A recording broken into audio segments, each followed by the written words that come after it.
fantastic. This is GT racing right now. He's got traction, he's going with the outside of both of them! Maloney! Oh, he's taken Anderson! Anderson's up top! Oh my God! Big crash! Oh my goodness, half the field's going to get rolled! Six very close. These guys are want to make their way through the field very quickly. Oh, there we go! Oh no! That's massive! This is it! This is over! I can't believe this! Oh my God! God, what?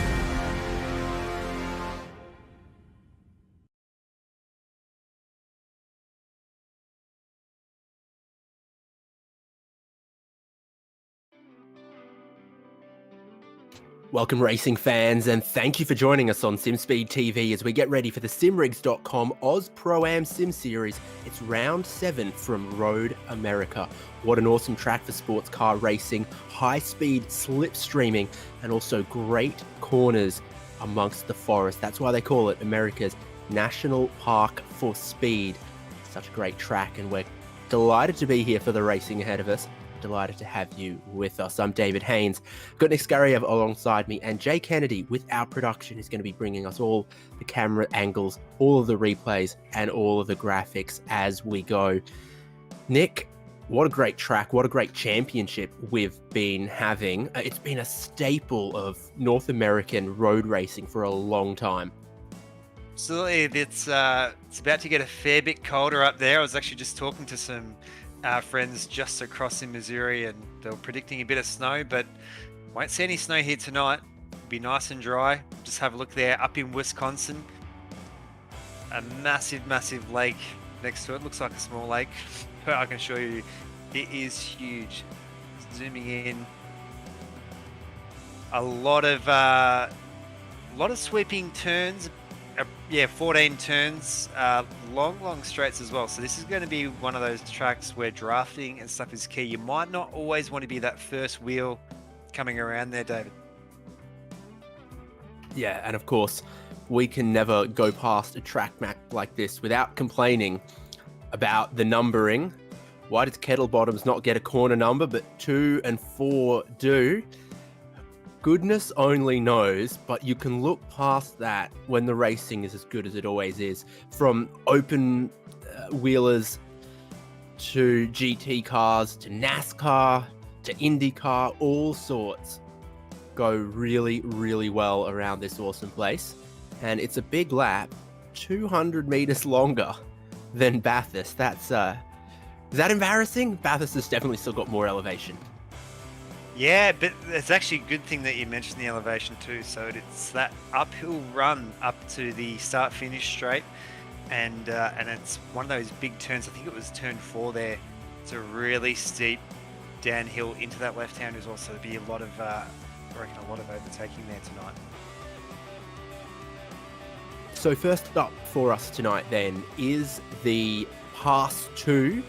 It's almost sort of the overflow. We've had such great driver fields going on the last couple of seasons that you can't fit everyone amongst the Pro and the Am in the top division.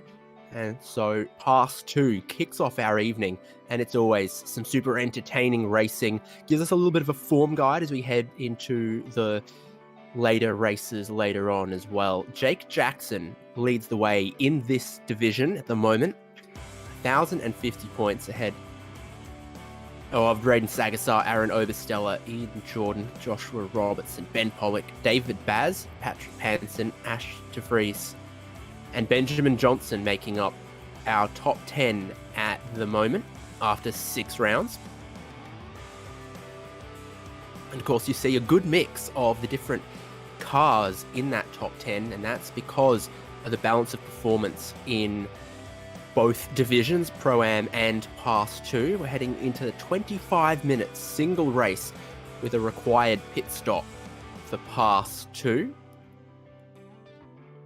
And talking about that rolling balance of performance, well, Nick, here are the changes from last round.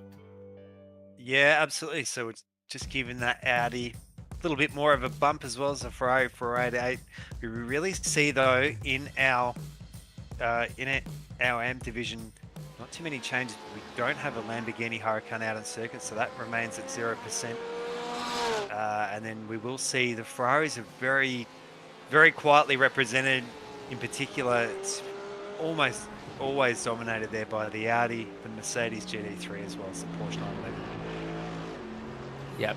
The Audi's not going quite as well as they have in past at Suzuka last time out, so they were very difficult on the fast corners there at Suzuka. They might fare a little better here. They get a little bit of their horsepower back, which will be so important around here. And of course, you can tell by those numbers, the Porsche, the Mercedes have definitely been some of the cars to have. They've been very successful in Pro-Am and past two hands. This is a good picture of what the racing will look like as we navigate our way closer towards our first race of the evening. Really, really slipstream driven down the straight past the pits to turn 1, and then of course from turn 3 flat out through the cheese bridge at turn 4 and down towards a very downhill braking zone at turn 5. So always a place to keep your eyes open for drama and for overtakes. Is that turn 5 is Jake Jackson, your championship leader, trying to qualify as close to the front as possible, of course. Currently 5th, so it says. We'll probably get 2 more flying laps to the session, I would think. Yeah, and also on that point as well, as we do have Eddie Beswick up on screen here, so we do have some really strong ring-ins here. Seeing them racing last night there in the officials, Dylan Burst, Hansford Taylor, and Eddie Beswick. So Beswick there in 4th place currently up on screen. Those 3 in particular there, not too much to lose, so they'll be really pushing hard for that race win. They're not after championship points. I think that's going to make it, for the likes there of Jake Jackson and for the likes of Aaron Obastella, it's going to make it even more difficult for them to try and get a consistent result. Road America, a very popular track amongst spectators, but also amongst drivers. We, as you say, do have a couple more cars on the grid in the field this time than a week ago, up to 26 or 27 potentially that we might see for past 2. And then, of course, the grid only grows even stronger later on in the evening when we get to Pro-Am. So, with only time left for about the lap you're on and maybe one more, as you can see, pole is currently a 2-minute 3, so lap time's just over 2 minutes around here. And the time left for qualifying, just over 2 minutes as well. We're on board with Jake Jackson. Is this looking like an improvement for him? Final corner he goes, and then it is a long run from there, opening up the throttle, then going uphill past pit entry, which of course the drivers will need to be familiar with, and sort of raise above and crest the hill, and there is Barney, and there is the timing line. I put to you, make note of the fact that the start of the pit lane speed limit is obscured by the crest of the hill at pit entry. You've got to practice that pit entry here. Yeah, absolutely, and it's almost, you really need that etiquette of calling out that you're going to be up on that right on the inside, because you can imagine people are trying to make that overtake or try and stretch the legs up over the crest, and yeah, it's quite blind coming into that control line, so a lot of time could be made up in that pits. And as we know here with our Stimrigs Pro-Am Cup here, pit stops are definitely, and that strategy is really factored in. So slipstream could be important in qualifying as well. Our qualifying format for this category and for the category later on is everyone on track together. You've got to negotiate the traffic. You've got to place yourself on circuit to try to not be obstructed. And then, of course, on your warm-up, cool-down laps, etc., you've got to be careful of what's in your mirrors.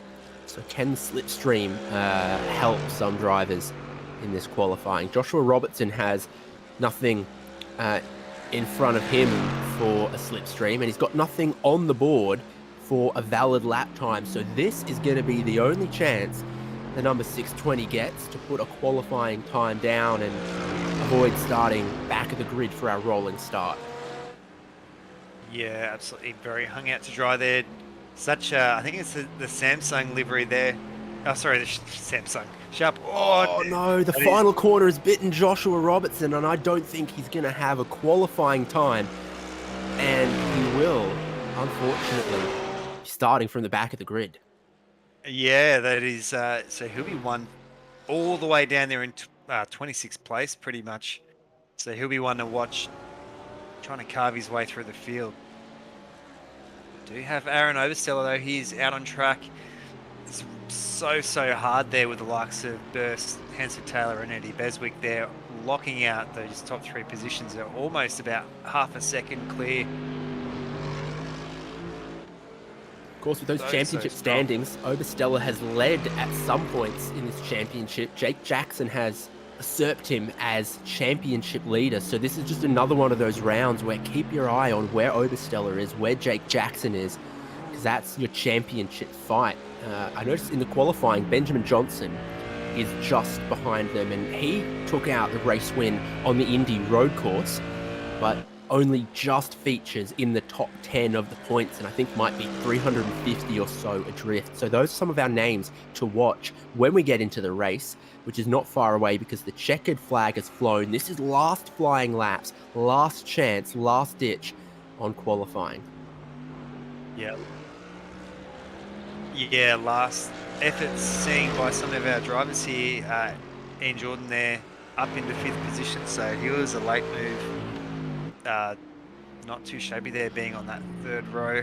Obersteller though, coming around, she runs it really wide over the top of that strip He's edge. not improving. He's behind on the delta, so he's going to practice that pit entry. There are the yellow cones. That's the start of the pit lane speed limit. You don't want to brake too early, but you also don't want to get caught speeding on pit lane. It's 72 kilometers an hour for a pit lane speed limit here at Road America. It's Jamie Blackman. Did that lap count? It improved him. Okay, he held 15th. Eddie Beswick just put in a really competitive lap time as well in the Anish Kapoor royalty paying Porsche, and this will lock in our grid with an all Porsche front row of Dylan Burse and Eddie Beswick. Behind them, Matthew Hansford Taylor and Aaron Obersteller. Ian Jordan and Jake Jackson are row number 3. And then Benjamin Johnson, the first Audi, will start out of 7th. That is row 4 for our double file rolling race start, sharing that row with Craig Watson. David Baz, John Gagliardi, Braden Sagasar, Graham Fyland is the top 12, Nick. Absolutely. There we've got Nick Bottrell, Patrick Penton there in the BMW, Jamie Blackman, Sam Battier, Robert McGrath there, Tony Gagliardi. Next to him, next row behind, Matt Hardigan, Ben Pollock, Tom Brown, Ken O'Hara, John LeMessurier there. Seeing where... Just trying to catch, actually, if Joshua Robertson will make that. Yeah, so, sorry, he has been shuffled to 23rd position on the grid. Yeah, Not as bad as all the way at the back there, but yeah, still with a lot of work to do. That was the qualifying times, and the 3 or 4 drivers without them have now been added to that grid at the back, and presumably either in order of their practice times or in order of iRacing or some other tiebreaker when you've got a couple drivers without a qualifying time. And we'll see Josh Robertson, Shane Newens, and I think John LeMessurier, the drivers without a qualifying time, be placed in that order at the tail of the grid. Your pole sitter gets the right-hand side, which of course will be the inside in towards turn number 1 through the knot corner of turn number 2, and then of course also turn number 3. So 25 minutes. Every driver, every car starting with a limited amount of fuel in this race means they are going to have to make a pit stop. Exactly how far they go into the race when they make that stop could be pretty important. It's a big lap here. Tough to stretch an extra lap compared to what your competitors do. Absolutely. So everyone just getting themselves ready. So not forgetting there, Dylan Burst, Eddie Beswick, Hans Vitello, Oberstella there. Going to be our first two rows we really want to look for and see how they're going to go into the first corner. Race control letting all the drivers know and giving a reminder about the race start rules, which is don't accelerate until Barney waves the green flag. And with we call him guest driver, Wildcard, Dylan Burst on pole, that is a very timely reminder for him so that he can follow the rules here in Pass 2 and we can get this race underway per the rules and cleanly. So all Porsches on the front here, but they don't necessarily have the power when it comes to wheel-to-wheel racing. They do seem to be pretty good on their tyres. They do seem to be pretty good on the fuel. Does that mean that towards the end of this 25-minute race, back in it, the field 2x2 up the hill towards the starting position? When does Barney wave the green flag? It's now. The engines roar into life, and it's still a long run down towards a very quick turn number 1. 27 degrees Celsius is the track temperature, but the tyres are cold. Almost a bump draft from Matthew Hansen-Taylor to Dylan Burst to then feed through the quick turn number 1. Dramas behind Shane Newens and that tail of the field have some problems. Yeah, so we've seen, there's 3 cars there. It does also look like Joshua Robertson was involved with that, as well as potentially Tony Gagliardi. So already seen a few drivers have some issues there. Gagliardi, I think, all the way down 18th place there. So down 4 positions, but we are seeing our top 5 at the moment. As we did see, I think that was, I don't work out which car that was, all the way wide there. They're going to come up this crest. Really, really long left-hander here. It almost feels like it goes like forever, and then you've got the right-hander after that, which does go on forever. 5 is the action zone, proving it again. Some drivers trying to make some passes there. Sam Batty's made the most moves so far in this opening lap. He's +3. And it is Jake Jackson and Aaron Oberstella that we follow for the championship. Just a clean and tidy race start out of them so far. And almost immediately switching focus to when is that first pit stop going to be? What strategy do they follow at that time? Flat out through the kink in all of these cars as we ride on board the Audi of Benjamin Johnson. Yeah, absolutely. Such a beautiful track there with those big Wisconsin trees all the way through the back there. So that was just a little bit wide. I think that was David Bass. I prefer big Wisconsin cheese, but that's just me. One thing I really love about Road America too is those 2 big bridges. So we've got one bridge that advertises cheese, and then the other one that advertises, I think, firewood. I've just seen a BMW go all the way off one of the ILEC cars. That was Patrick Patton there. So lost a lot of ground there. He's also going to lose a lot of momentum coming up that hill. So potentially be under a lot of pressure from those 2 cars behind. Benjamin Johnson picks off the championship leader in towards turn number 1, moves himself up into 6th. Pushes Jake Jackson back into 7. And we did see Panton get pushed wide in the final corner, lose a lot of time there. And McGrath and some others have gone wide on the exit of 1. They're slow here, and drivers have been off the circuit earlier. Catch up with them, get involved. Very, very willing stuff early on. Here's what happens. Side by side with the Porsche and the BMW, looking down towards turn number 1, which is super quick. Okay. I don't quite know how to read that. Just a bit messy with the wheel-to-wheel contact. Porsche not wanting to turn in any earlier than they had to. The BMW maybe just inching across towards the apex. As we just see, I think that BMW there going ever so slightly wide. All just sorting themselves out. We're just seeing an Audi there of Craig Watson, so really unfortunate. Was well inside the top 10 starting off. He's just having to wait there for all those cars to go past, so he's going to be pushed all the way down to that 20th position there. Oh, it looked like there was contact with another car there.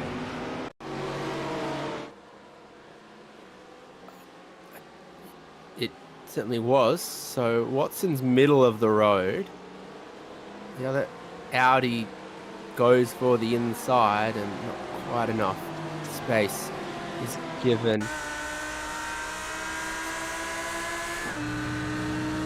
Sagasar apparently. Don't see him doing much else with that. So Dylan Burst still leads from Beswick, Hansford Taylor and Oberstella. Benjamin Johnson picking up another spot, but the kink has struck out wide across the grass. And this happens not infrequently with the kink. It's a bit of a canyon there between the walls, between the trees, and a little mistake is a big mistake at those kind of speeds. Yeah, just trying to work out. Oh, it's caught the grass there. Geez, such a fast part of the circuit. You'd almost thought Joshua Robinson was out the other end of that, but got clipped over as well. So I think that also involved Ben Pollock as well. So heavy damage for them. What was it? It's all happening now. The Porsches into the side of each other and been running side by side, trying to keep it going there. Baz out wide in turn number 6 underneath the Corvette bridge, tries to carry too much speed out there, loses it and gets the inside wall, and it has damaged his car quite a bit. I think he's struggling with that. Tried to go around the outside, car didn't want to turn, and he's got himself a big handful of damage there. Yeah, you could just imagine he would be having that black flag there. Look at him trying to fight the wheel. Oh, it's reminiscent of how I had a heavy accident in Panorama's Drivers Club trying to do a very similar thing there, because he is actually still quite the way up the order. You can see just how badly that Porsche is crabbing. We've got a BMW there, Ian Jordan there, trying to do the flick spin around their GT3 car with a big traction control system, a little bit tricky. Gee, is David Baz really going to make it back to the pits there? He's sitting in about 15th place there at the moment.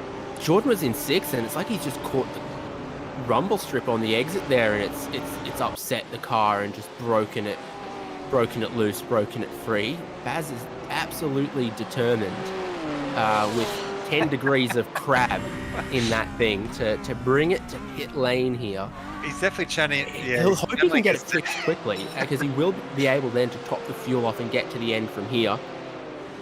We'll set up #BazWatch and see how much he can recover in the remaining time. He's definitely channeling a 70 Series Land Cruiser there with that amount of crab walking, but did a great effort though. Shows how much some of these drivers have been behind the wheel of a GT3 car. They really know him like the back of the hand there. Baz being able to try and pursue possibly about 100 k's an hour at least with the car going sideways the whole way. Gee, just seen so many cars there go wide through that part of the circuit. BMW's battling on the brakes in towards turn number 5. The Ian Jordan recovering, getting past Tom Brown, who might have been one of those drivers without a qualifying time, or very near to the back. He's also gained some spots from other drivers around him encountering misfortune, as we've seen plenty of since the start of this race so far. Oh, and there's Jordan wide right before the carousel, and he loses it all what he'd just gained. To Jordan, so much in the thick of it here tonight. It really is only quite a short sprint race, but it's been elbows out almost the entire time. Geez, look at these two. Tries to go across the Porsche, definitely has the momentum out of that, trying to find a way through. I think they're on Tom Brown. Having a great battle here for that 15th place there. Matt Hardigan a little bit further up the road. Actually, quite a lot further up the road. But gee, these four must be having a blast. John Gagliardi is going to pit, and no one else is just yet. So maybe a little early from him, but the way that the traffic is, it could work to stop a little early. Panton and Ian Jordan do, and I make note that I think all of those are BMWs. This is the front of the race. Dylan Burse has managed to just break away that slipstream, and then you've got power-saving Eddie Beswick and Matthew Hansen-Taylor and Aaron Obersteller here as a group in second, third, and fourth. It's 2 seconds to Benjamin Johnson, who's picked off a couple spots so far in this one, and did lap about the same pace last time. You can see that Audi just in the back of shot at points.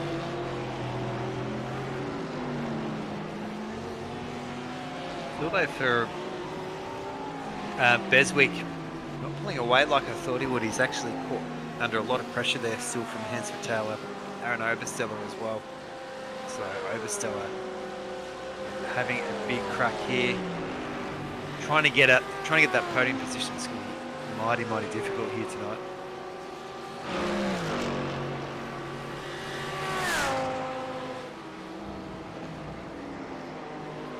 Lap of the race so far does belong to Dylan Burse. Look a little bit further back. Jake Jackson, Braden Sagasar. Got a group of cars here. Filand, Batty, and Bottrell trying to have a little bit of a look at Canada corner, not being successful. The Audi's got a little bit of that power back, so it might be more able to attack. Everyone's going to have to attack pit entry this time around, though, because it doesn't look like they're going any further. Your leaders are in. Everyone in front coming in and everyone behind following in as well. It's pit-stop time. And they have been just a little ginger on the way in, this group. You see how much Jamie Blackman in the Ferrari gained on them on pit entry. Almost fully a second and a half or so. Yeah, absolutely, and you'll see that they have to go all the way to the end of that pit row. We are seeing that is car 14 there, so I just saw Gagliardi there almost tagging the grass, so surely you just see Burse. Great pit stop there. It's pulled away there from Eddie Beswick. Quite a lot there. It's actually a second to Hansford Taylor as well, so potentially there. If you look at our stop times there, Dylan Burse did take ever so slightly longer stop than the rest, but has not affected his pace whatsoever. So we saw Gagliardi stopped a lap earlier to everyone else.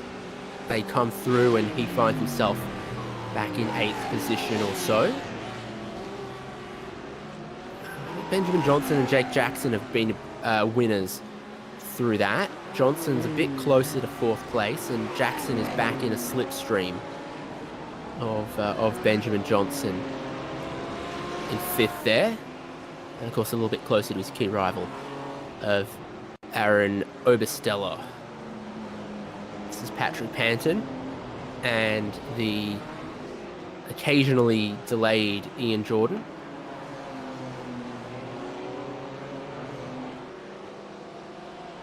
See the BMWs there, all still quite consistent, so maybe the balance of power might just give them the ever so slight edge. Surely the Porsche's car to have there at the moment. Just got Jake Jackson coming around the back of the circuit there. Great overtaking. We've seen a few great overtaking sections there in Canada corner, right through the back. You got to ask yourself, if you were 13, which car would you want your dad to pick you up from school in? And it's got to be either the Porsche or the Audi. I'm like, full respect to a BMW M4, but when the options are what we're presented with here, or maybe the Ferrari. Do you know what? I actually was lucky enough to ride with one of the bosses. He's got one of the new M5. I think M3 sedans. Maybe it was an M5 sedan. Okay, that's embarrassing. Well, it's made such a great impression on you. Yeah. It was something competition. Maybe, I think it might have been, it was either an M5 or an M3 sedan, but it was obnoxious but fantastic. Don't mind the BMWs actually. I love them. How can you not? Okay. Yeah, that checks out. So everyone's made their pit stop. It's a sprint to the end now. 11 minutes left. Dylan Burst still managing his lead up front. And here, Jake Jackson, the Porsche always seems to come alive in the second stint. Manages the tyres better, maybe reacts better to the additional weight of the fuel after the stop. Jackson in a place to attack here and use the significant slipstream that the car in front produces. The long straights here at Road America. They're not far away from one because when they get through the carousel here, it's pretty much flat out through the kink along the back straight there until you get to the braking zone at Canada Corner. How much closer could the Porsche of Jackson be in just a couple hundred meters time? What a great shot that is. Looking back, it really kind of shows just how great the speed is of these. You just see Jackson though so strong under the brakes there. Has done pretty well maintaining that 6th position. Obviously Ben Johnson came from about 7th or so he's come around a little bit. Just say, oh no, no, he's been sent to space. One of the Porsches, I suspect that's Matt Hardigan. It is. The kink has bitten him too. Too much apex curve. Big wobble on. Oh, and then rolls back. And then drives forward. Yeah. Got triple front flip with Pike. I give it an 8 out of 10. Yeah, we need to almost cue shooting stars by bag raiders every time. Yeah. Oh, yeah. Something like that. I don't know how it would go with a copyright infringement there for music, but yeah, it's definitely break all the rules for re-entry on the track. You definitely want to hold those brakes when spinning around, and you want to make sure that coast is clear when joining back. So pulled all the way across the track on the rejoin, didn't he? It was not at all easy for anyone to predict where he was going to go, and you barrel through the kink relatively blind at high speed in 6th gear, and you don't even see where the car is stopped ahead until you've committed through the kink, and then there's very little time to react after that. Johnson and Jackson. Hey. Jake Jackson gets the number removed from after his racing ID in this, but poor Bort doesn't. Oh, the number gets removed off the side. Well, commonly what can happen is a league like this would give a nickname to the driver that would just be their name, and in that way remove the number from after their iRacing names. Instead of being Jake Jackson 2, it appears in this league, in this server, in this race as just Jake Jackson. There we go. Yeah, we do have a couple of number 2s there. Surely, I'm David Haynes with no numbers after, and there's one other guy, David Haynes 2 on iRacing, and I feel like the odds are relatively slim on this, that he's also an Australian, because neither of my surname or given name are exclusively or uniquely Australian. That's right there. I have to say, Obersteller though would surely be. I can imagine Jake Jackson being a very American. Quite a lot of American young kids would be called Jake Jackson. So I'm sure it goes up to probably Jake Jackson 7. But Aaron Obersteller, surely that we never know where Obersteller's from. We've got on my team Kyle Smith 18 or 32 or something. I can hardly remember, but he's got a large number, but they're up to like Kyle Smith 90 or something. Yeah, surely they could start their own Kyle Smith league. That would be entertaining watching. Porsche takes that sort of double apex line through the long carousel, trying to really square his run off there to be close and in the slipstream, but the Porsche does have its wings clipped a little bit in the power, and the Audi has gotten a little bit back. And while the Porsche clearly seems to be a great car to have and to race, doesn't have an abundance of straight line performance. There's where the tyre life matters. The Audi has a big wiggle off of Canada corner. That's where the Porsche can strike. Yeah, absolutely. I almost thought both of them went a little bit wide there. Threaded the needle. Oh, so the Audi it happens has again to Benjamin Johnson. The rear lets go. He's off his normal racing line. He has to turn in a bit tighter. And as we saw at Suzuka last time out, it can be very easy to lose the rear and loop these Audis. Wouldn't think though these curbs here at Road America aren't too aggressive. Thankfully don't really unsettle the car, but I think because of that we just see these such aggressive lines. So in production car racing, not too much of a problem, but yeah, these GT3 cars, stiff suspension and high power, just seems to create just that little bit of habit.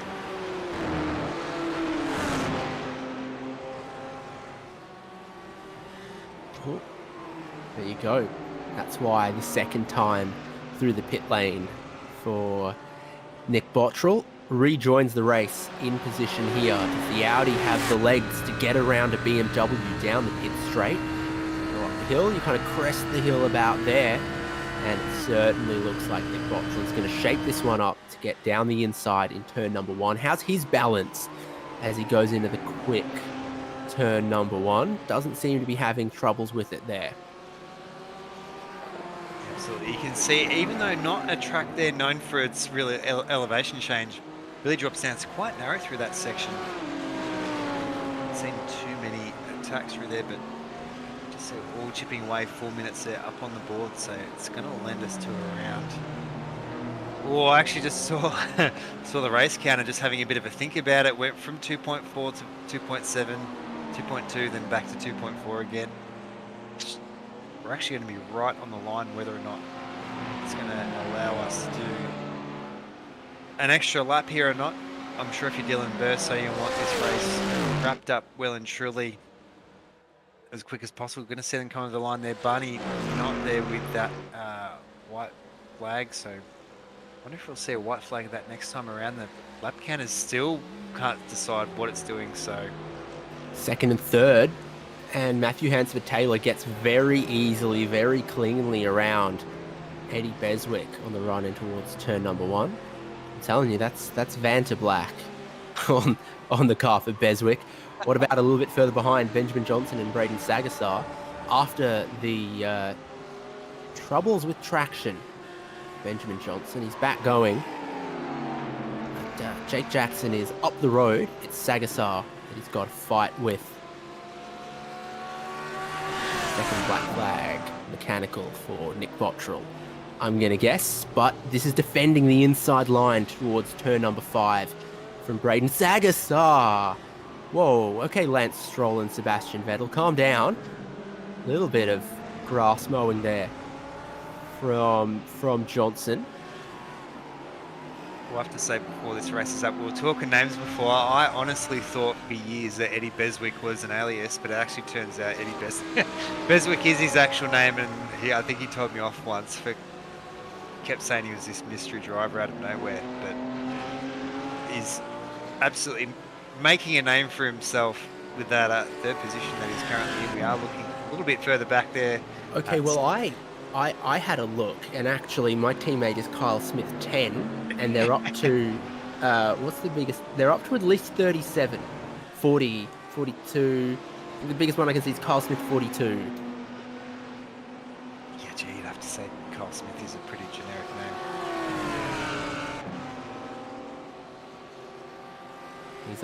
He's a pretty generic guy, but he's a good guy. So this is definitely going to be the white flag, because here comes your leader with under 2 minutes on the clock. It will be one more lap of Road America, 6.4 something kilometers, basically exactly 4 miles. Battle could be on for the rest of the podium here, though, as you see Matthew Hansford-Taylor need to defend a little bit from Eddie Beswick. Both of them had almost identical pit stop times, would have taken on identical amount of fuel, but Beswick has spent more time in second place, might not have as much fuel as Hansford Taylor can push with and consume on this final lap or so. I was going to ask if Kyle Smith is nice in a generic way, so he'll do just very generic, nice tasks. Buys flowers when flowers are meant to be bought. We are seeing our two outies. Gee, they're really starting to get right on the back there on the white flag lap. So surely want to make a Sagas there, trying to get that move done. Is up for positions. Great work there, getting inside that top 10. And our director, Jay Kennedy, wants it to be known that if your name is Michael Smith and you want to join iRacing, you're going to be Michael Smith 146, because there's 145 before you at this point. Surely they had a promotion there to try and get the number 100 Michael Smith, that they were going to do like a bit of a special or something for them. The possibilities for entertainment are endless, but there are lots of great battles on this final lap. The drivers know it's the final lap. You always turn up the aggression one notch further when you know you're playing for keeps. So this is Sam Batty, Graham Filand, and for position behind them, the Ferrari of Jamie Blackman thinks about having the look. Patrick Panton and Ian Jordan recovering once again. This is 5 cars battling for position, different models, different marks, and around Road America, there's only a couple corners left for them to fight. The battle's on for second and third, as you see your leader Dylan Burst is going to be relatively untroubled towards the checkered flag, off into the grass, almost forced out a little bit wide. It's not going to be Eddie Beswick in third place. Dylan Burst crosses the line and grenades his flat 6. It's an all Porsche podium. Burst, Hansford Taylor, Beswick. This is the action on behind. We know the Ferrari's got horsepower, it's got legs, but he's struggling to get past them. He's struggling for traction. Patrick Panton and Ian Jordan could swallow up Jamie Blackman on this final lap. He tried to go one position forward. He's gone 2 back. 5 cars battling for position. You always knew that could be possible. What a great end to that race for those 5 people there. So such a stacked field, you have to say. They're getting yourself into that top 10, not an easy task, but congratulations. This is our finishing order then. Dylan Burst comes away with the win from Matthew Hansford Taylor and Eddie Beswick. Aaron Obersteller, a good result for him championship-wise. The top 3 are not in our championship fight, but he pulls back just a couple of points from his main rival, Jake Jackson. Benjamin Johnson then gets 6th from Sagasar, John Gagliardi, Sam Batty, and Graham Filand as the top 10. And Patrick Panton, Ian Jordan, we saw Jamie Blackman. Well, he was a fighter right till the end, but it didn't quite fall for him, and he ended up in 13th, ahead of David Baz, Nick Bottrell, as the last car on the lead lap, if that's to be believed. I think Tom Brown might have. Nope, he was off the lead lap by 1 with Joshua Robertson, Ben Pollock, Ken O'Hara, and Shane Newens. And then we saw dramatic scenes. Matt Hardigan and Rob McGrath and Tony Gagliardi, Craig Watson, John Lemessier also looking like retirements there. Yeah, quite a few retirements here. We usually don't see that many there here in a sprint race, but just so much action out on track. So do not go anywhere, Dave. We are going to see our Pro and Pro-Am cars coming up. Yep, and as we get ready for them, I think it's only fair we have a very, very quick chat with our race winner. Congratulations then, Dylan Burst. Yeah, thanks, bro. Didn't look like you saw a whole lot out the windscreen for 25 minutes there. Nah, it's just a bit of a chill race. I'm going to try and prove me point and make me way into the top splits. So, look, you got to start where you got to start, and I'm having a go on it. Just trying to show that I can battle with the big guns in Pro. Well, a very competitive and clean and tidy result, I'm sure, emphasises that. A quick word maybe about the fuel strategy. pretty straightforward one stop there. Yeah, pretty straightforward. There was nothing much more than that, eh? I mean, JRT just fucked up a bit, gave me 4 extra leaders, but not like it would have changed much anyway. Same happened with all the other boys in P2 and 3, so not really a different outcome there, but yeah, I mean, need to get that sorted out, I guess. Dylan Burse, our race winner from Path 2, joining us there, and more racing coming up with the top category of Pro-Am not far away. Simrigs.com, Oz Pro-Am Sim Series here on SimSpeed TV. Stick with us, more racing from Road America in just a minute.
So you do like it? I love it, yeah.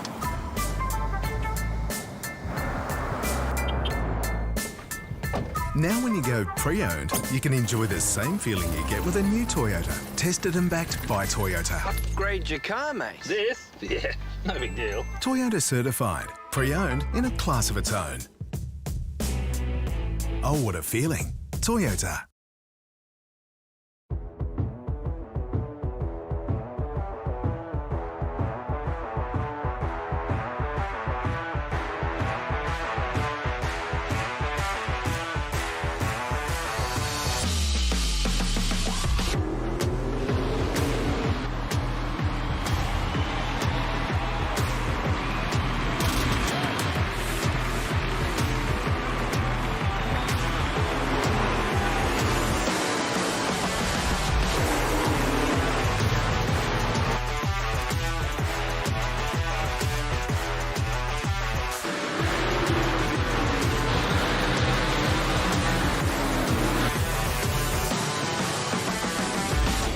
World of Outlaws Dirt Racing is available now.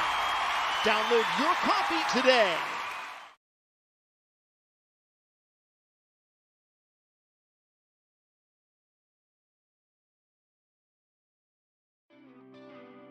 Welcome back to Road America. Welcome back to SimSpeed TV. We are ready for the Simrigs.com Pro-Am Sim Series. The Pro-Am competitors are ready. Road America is ready, and we are looking forward to it. Simrigs.com Pro-Am Sim Series brought to us by some great partners. Simrigs.com offering a large range of affordable and high-end racing simulator equipment for the beginner and pro alike. Australian owned and operated. Product advice and warranty service, single product or full turnkey rigs. Use the promo code OzProAm for a 5% discount at checkout. Echuca Toyota is a family-owned and operated business that understands purchasing and owning a vehicle is a unique and important experience for our guests. We're committed to the Toyota brand holding the full range of vehicles. This means that when you come to our dealership, you'll be able to view and test drive any Toyota that interests you. We also stock a diverse range of quality and certified pre-owned vehicles, each of which has been handpicked by us. For more, head to echucatoyota.com.au. Ferguson Group Media are a full-stack media company that work with SME businesses across website development, e-commerce, social media strategy, and execution. For information, head to fergusongroupmedia.com. So, the championship, the broadcast, brought to you by those, simrigs.com, Ferguson Group Media, and Echuca Toyota. And what a championship it is, Nick, because how close do you want things at the top of the pro standings? What a feeling indeed there. Marcus Watson leading our championship there. Only about 16 points actually, if my maths is correct there, to Lachlan Capel. Ross Rizzo. We did see Ross have a really quite a turbulent bunch of races recently there, so he needs to really bring that consistency up. Kobe Williams there also in that similar boat though, but Kobe Williams super strong again. I think we'll see we're going to see a great race here between our pro class drivers. Really all to play for, isn't it, in the top 5? None of them can afford an off round. They would lose a lot of ground compared to their very closely packed competitors there in pro. Also on circuit, Tim Harris has been working away on that championship lead, having taken it from Stephen Tonkin, who's now only just a couple points ahead of Jeffrey Wang, and then Sam Lehman, Gustavo Cirillo, Glenn Sitzer-Riddle, Tom Wilkinson, Tony Baker, Jordan Ferguson, and Brady Buchanan is our top 10 of the AMs. Now, pros score points where they are relative to pros, AMs score points relative to where they are to AMs. Where the AMs are in the overall order doesn't matter to them, but it's always interesting to see how high they can climb in these races, of which there are going to be 2. They have a 10-minute, really quick sprint after qualifying, which is underway right now. That sets the order for race number 2. It's going to be 40 minutes with 2 pit stops. Really is a heat and a feature. Yeah, absolutely. So we are going to see here our balance of performance. The Audi getting that haircut, the Ferrari going its main just a little bit longer there. So the Ferrari and the Huracan there maxed out at 100%. Probably going to see those two. I think we do have a couple of Lamborghinis in this one, in particular Christopher Hen. So he's a really great one to watch. You ever think about the fact there are horseshoes, but not as many horse socks? Anyway, you're talking about, the Ferrari getting some extra legs, growing some luscious mane, and it makes a fella think. There's plenty of time left in this qualifying session, and there are more cars out on track. We've got potentially 39 cars here for Pro-Am. Track definitely looked pretty busy in Pass 2, but my goodness, that is going to be on another level here with these guys. And you will see a couple more models of car in play, including, there's one of our Lamborghinis. They've got the full 100% power. How will they go on the long straights of Road America? There's Matthew Johnson in one of the Ferraris. Again, big power. Practicing the pit entry there. Oh, so important, especially for the 2 pit stops they're all going to have to make in the 40-minute feature. One thing I did want to ask there, Dave, this might be a bit of a iRacing potato question, but is it possible to get the balance of power above 100%, or are they only limited to that? Yeah. Okay. No, you can only restrict, and so last season we had every car start on 100% power, and some of them, and then get it taken away as they proved, too competitive. But because you can't raise above 100, we've actually started this season with every car on 99, which then gave us that headroom to be able to really elevate some of the struggling cars like the Lamborghini, like the Ferrari, give them their full 100% horsepower, having started from a place with some headroom, with the ability to move the needle in either direction for every model of car. Absolutely. It is great seeing those throws out there. What a cool livery there by Derek Audi. Exodus Racing. So that big Simregs logo there on the front. Actually see starting to it's about almost 4:45 there in the afternoon, so I have to say evening now, so lights are going to be ablaze. We'll actually see, I think as we progress here through the night, it's going to get quite a lot darker. Got very dark at Suzuka as well, didn't it? Sam Lehman currently 30th. How is he tracking in these sectors so far? He's just left pit lane. But I can assure you he's probably got the individual products and full turnkey rigs of simrigs.com at his disposal. There is Andrew Dyson driving one of those Porsches. Again, doesn't seem like it's the best qualifying car, but you saw how consistent and how consistently drivable the pace was in racing conditions, and that's why it's been such a successful car in this championship. That's why it's had multiple of those balance of performance haircuts. We saw still how strong it was in Pass 2 and proves to be a very competitive car here in Pro-Am as well. Yeah, absolutely. It's even Sebastian more... Flock is tracking for pole position at the minute, I'd say. 100% power on the Lamborghini. 100% concentration on the Sebastian Flock and the track limits and whatever that was. I feel like he can hear us. Okay, good. I was going to otherwise blink twice. You might be talking to some of his teammates. He'll know he's tracking well. He was 4th. He crosses the line. He goes to the top of the board by 0.2 of a second. Is he the only... He's not the only Lamborghini. There's a couple others, right? Daniel Gaiman has changed into a Lamborghini. Did also... Yeah, Christopher Hen being our other Lamborghini.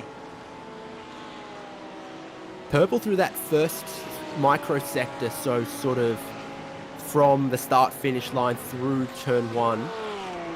So one of the highest speed sectors of the track in terms of power and quick corners. How's the Lambo going here? It's been some personal bests and some adequate sectors so far. Big braking zone, big stop here at Canada Corner for Hen. And it's a good middle sector from how I read the timing. It just looks so... I think he's gone off track at the exit of the carousel or the kink. Yeah, we'll see how he comes up here, whether or not this time registers, but you might be right there. We do have 2 minutes and 45 seconds. Trying to call it as it comes through, about 2 minutes and 40 seconds, so he is going to get another shot there. Whether or not he's going to stay in there, 4th place though, but how's that there? 1st, 4th and 7th there for the Lamborghinis, so really showing just how strong these are. Potentially maybe we'll see a few of the M cars cross over, just seeing some of these results here tonight. And in Pro-Am, when the checkered flag falls, so too does the red flag. If you haven't completed your lap before the checkered flag, you won't get to keep it.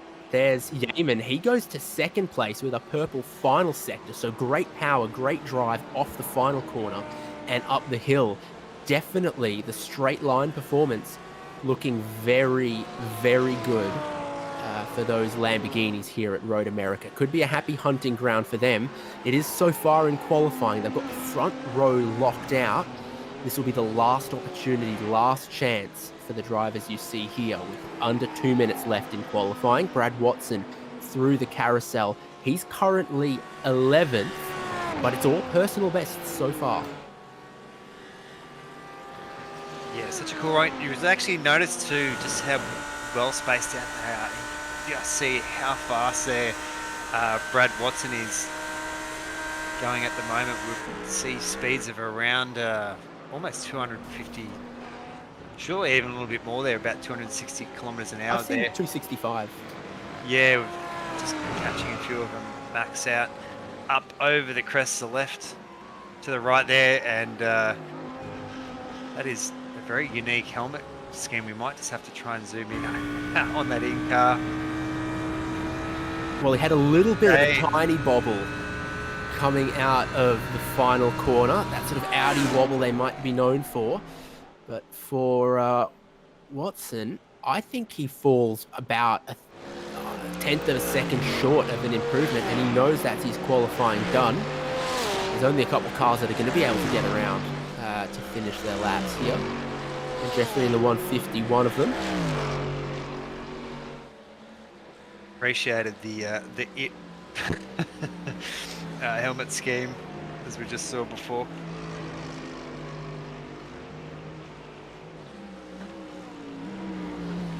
Ben Jeffrey though with the AM pole there, so choosing to go ahead with that Mercedes. So awesome work there. Oh, runs it really wide. I don't think that's going to be another lap through on that, and that is the hard cut for tonight. Yeah, it is. That's qualifying done. It sets their grid for the 10-minute heat coming up. The results of the 10-minute heat set the grid for the feature. Goodness, it's a lot like an F1 sprint weekend when you place it like that.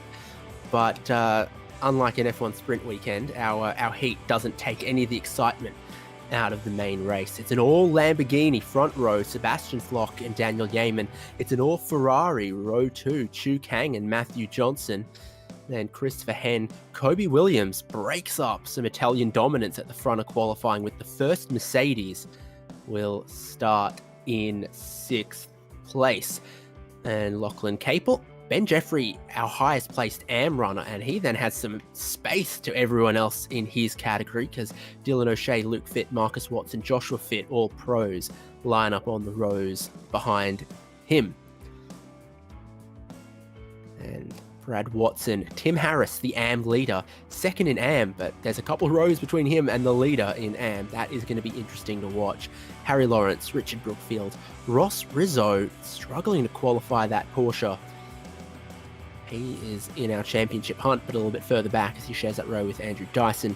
Jordan Peter, Tom Wilkinson, Adam Funslow, Tyson Broad, Adam Jepson, and Aaron Cooper. Rows 10, 11, and 12. It is a big grid, a popular track here at Road America. Continues on with Dylan Shepherd, Jeffrey Wang, Tony Baker, Brandon Groch, Stephen Tonkin, Alex Court, and Dale Carpenter, Daniel Webster, Derek Audie, Jordan Ferguson, Sam Lehman, Glenn Riddle, Phil Orty, Gustavo Cirillo. No qualifying times for Jeff Connell, which is not a name I've said recently, but I've said many times in past in this championship. And John Merritt as well. Our field is rolling as some of our drivers are looking to them on the formation lap as they get ready for 10 minutes of breakneck action in the heat at Road America. Absolutely, just seeing all those faces of concentration. We did see, I think that was a Lamborghini there. Off out to the side though, he's managed to rejoin, not cause too much commotion there. Barney with that green flag raised. And he's about to drop it like it's hot. The hammer goes down and they roar into action towards turn number 1. This will probably be just a 5-lap dash. Your pole sitter looking to defend the inside. They all have to fan out. It can't end well. It won't end well for everyone. Top half of the field cleanly through, but a bit of contact further back. Still too wide, many rows deep as they go down the hill towards turn number 3. There's going to be a little bit more contact back here and a little bit more chaos. Yeah, it does. These first lap battles really do lend themselves to... Oh, gee. Everyone there with the elbows out, though. We are looking there at Kobe Williams. He's already starting to pick them off one by one there. So he's up at another position above Christopher Henn. He's up on that inside line as well, so potentially might be able to get himself all the way up in the 30s, all over the back there. I think that is Matthew Johnson ahead of him. Sebastian Flock there, Daniel Yeaman creating just a little bit of a gap there. Yeah, your front row Lamborghini's dashing away. Oh, dramas for Ben Jeffrey, who was the AM pole sitter. Is he going to roll back as he stops an inch from the wall? He stops it an inch from the wall, but he's going to lose big positions. Chu Kang started on the second row in the Ferrari. He's been mugged a little bit as he struggled to find his rhythm and find his tempo. And Matthew Johnson's held on to third, but there's a lot of pressure from behind from the leader in the championship, Kobe Williams. Looks to go around the outside in the bright green machine, and that's not going to work at Canada Corner. Here's Christopher Henn. We know he's got a lot of power in the Lamborghini, and then Capel in the BMW, and then Chu Kang in the Ferrari, starting to find his rhythm. Surprise move in the final corner, not where you normally try to overtake if you're Kobe Williams. He gets down the inside there, but he will struggle to have the same pace as the Italian machinery down the pit straight. We ride on board with Henn.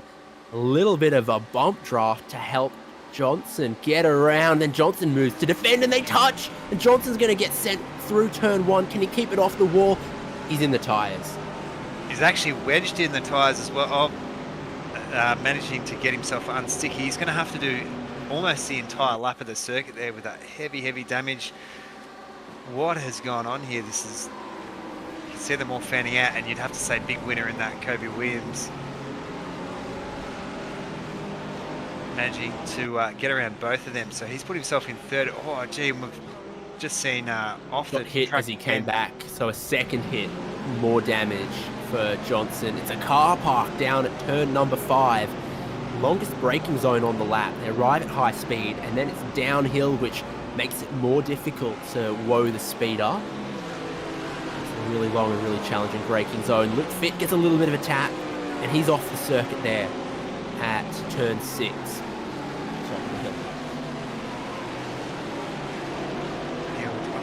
Just cast my eyes there over the timing screen at the moment, try and work out where, so it's about a 3-second or so gap there from Williams to Yeaman.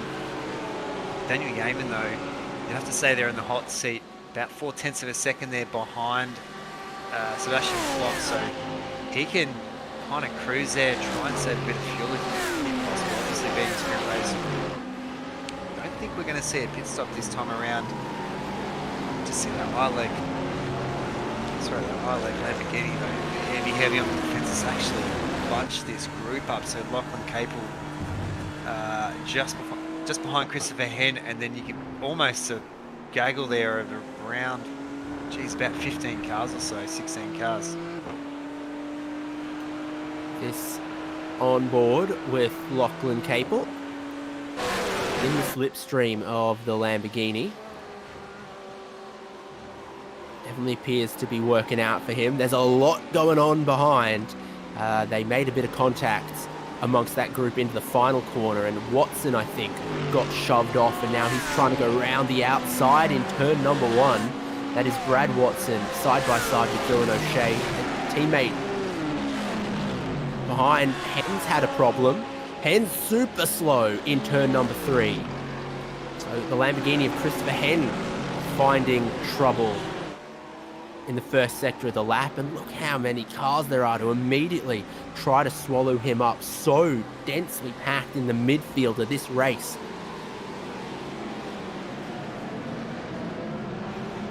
Oh no! Watson in the Audi, sideways on the exit of 5, and there is carnage unfolding down there. Just no way to get out of that situation. Richard Brookfield has a heavily damaged Lamborghini there, and a couple of other cars were not able to avoid contact either. Gee, we're only just hit the halfway point of this race. Already we've seen, gee, you'd have to say over at least 10 cars, all been in at least one incident or another. Even all the way down to Sam Laban, who had issues before, so he's in 23rd position. It's almost about 20 cars or so in some kind of bother, but these two up the front. There's more bother. Oh, the kink, and the track is going to get blocked. The track's going to get blocked on the exit of the kink here. Some choice words, I'm sure, being said there.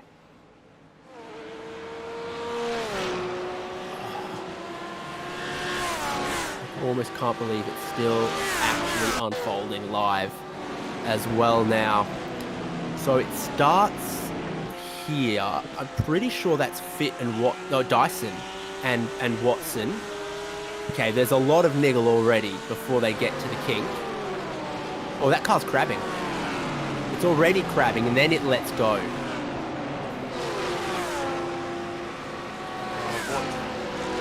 There's really nothing you can do there. Oh, Well, what the a cars great on this save! weekend. That's what it looked like. So, What a great save there by that red BMW there of Sam Lehman, but unfortunately just surely got knocked one way or another.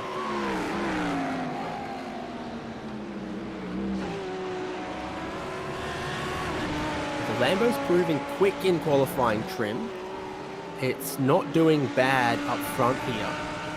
I can't help but notice the body language very similar to the Audis, the rear sliding in many places. Kobe Williams just fractionally quicker last lap in the background. Not enough that I think he'll really be able to come through and challenge for the win.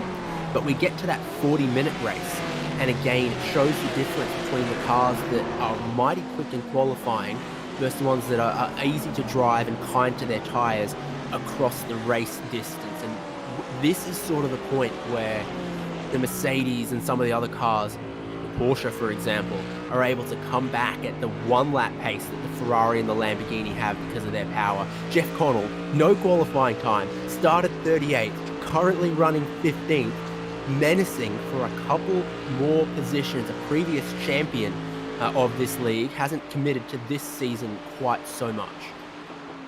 Yeah, absolutely. Oh, it's came in really, really slow into that corner though, and it's handed off. Great overtake there by car number 4 of Jeff Connell there, Dylan Shepherd. That's a name I haven't seen for a little while there. It's great to see him definitely in the mix. Oh, you might see him if you go to the Bathurst 12 hour for a fella with some tools in hand working on a Porsche potentially. Plenty of action going on here, but we've started the last lap of this 10-minute sprint. They score points and it sets the grid for the 40-minute feature coming up. So important to make positions if you can, but the drivers who've had damage or DNF'd this race are really going to struggle in the feature. There's what I'm talking about though. The tyres starting to go away. Sebastian Flock is maybe going to lose the lead of this race as Daniel Yeaman challenges for it. Both of them really struggling to keep the nose in front of the tail, struggling to keep composure potentially. I think the radio is cross-wired car to car there and saying, how are your rear tyres? No, how are your rear tyres? They're a bit burnt. Kobe Williams is pulling time out of them, but probably not enough. Yeah, you'd have to say just a little too late there for Kobe Williams. He has pulled about a second on these two, but gee, just these Lamborghinis are just so strong there. Almost seeing this lap traffic could be a potential issue. There's actually two cars a little bit further up ahead, so they're going to have to pick their way through. We are coming up to a pretty big From the straight. damage and the track blockage, there's a big handful of cars that have had to make their way through pit lane. They're almost the whole lap down, but I don't think they'll interfere in the battle between Flock and Yeaman. Flock has the lead. Has Yeaman time to run here to be able to take it away from him? It can happen here at Road America. A long run uphill to the line, but it looks like Flock will hold on from Yeaman. Kobe Williams really not too far behind. Watch out for the Mercedes of Williams, the BMW of Capel in the 40-minute race. Definitely begin to expose some of the flaws in the Lamborghini. And then Chukang, Dylan O'Shea, your highest placed AM competitor, looks like it is going to go to Dylan Shepherd. So there were problems for Tonkin and we saw Ben Jeffrey. So in the end, Dylan Shepherd is going to bag a couple points and be the pole sitter for the AM class in the upcoming race. Jeff Connell finishes 14th in the end, having started 38th in a 10-minute race. Yeah, wow. Great work there. Bill Orty there bringing up the rear, so you'd have to say all these cars down this end of the field have all had issues, but happy to bring it home there. That is going to be great for our invert there. So we're looking at Jordan Peter there and Joshua Fitter going to be out front row. Such was the damage of the pile-ups we saw at the kink, at turn 1, at turn 3, etc., etc.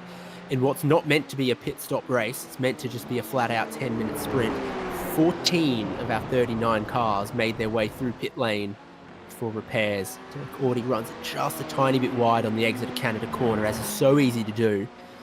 There's a little bit of paved runoff that invites you out there, but then it runs out quickly, and that's going to prevent him, one of the last cars on the lead lap, from challenging Jordan Ferguson. And Tony Baker is just behind them, spared from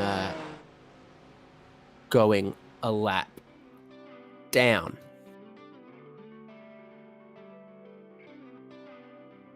So we'll go across the finishing order of the 10-minute sprint in the Pro-Am Sim Series from Road America. Sebastian Flock and Daniel Yeaman trading that place once or twice, but Flock converts it to a win, a 10th ahead of Yeaman. Ferraris of Chu Kang and Matthew Johnson follow through. That, unless Kobe Williams got penalised post-race, that doesn't look right. That looks like it's qualifying again.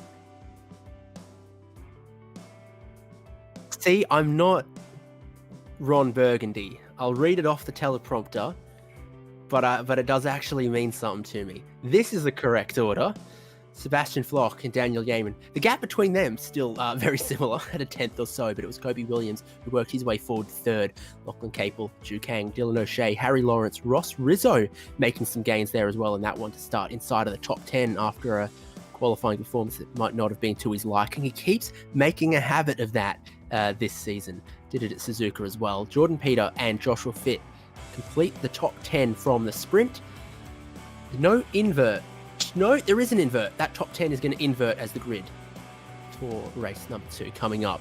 The rest start as they finished and as follows. Tyson Broad and Marcus Watson. Dylan Shepherd, best placed AM runner. Jeff Connell, Christopher Henn, and Tom Wilkinson, Brandon Grotch, second and third, the podium there in the AM class. John Merritt, Gustavo Cirillo, Stephen Tonkin completes our top 20 overall, which is the top half of the field, Nick. Absolutely there. Daniel Webster, Jeffrey Wang, Dale Carpenter. So Dale, Phil Auntie there we saw across the line. Seeing so many of our cars have big issues. Sam Lehman there had a big accident as well. So it goes all the way down there to Jordan Ferguson being our last car there on the lead lap. Actually, no. Derek Audi, always get the Audi brothers or family members mixed up. Tony Baker, Glenn Riddle, Adam Funslow, and then some of our lap down cars and retirees of Luke Fitt. Adam Jepson, Andrew Dyson. Great to see Andrew Dyson out there. Aaron Cooper, Matthew Johnson, and Alex Court.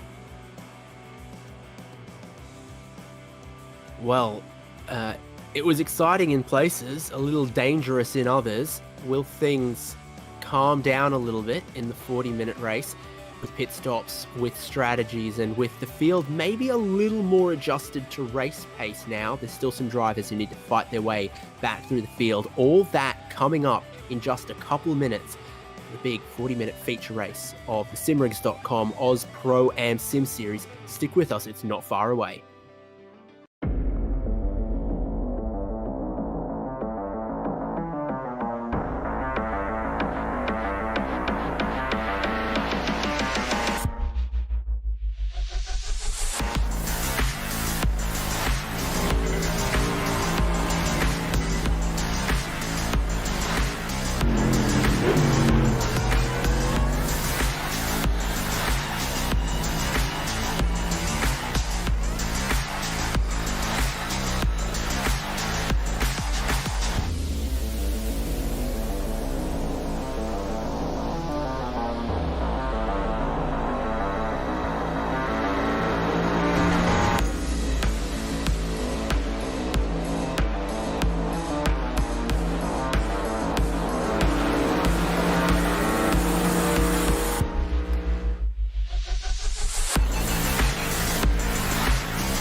you do like it. I love it, yeah. Yeah.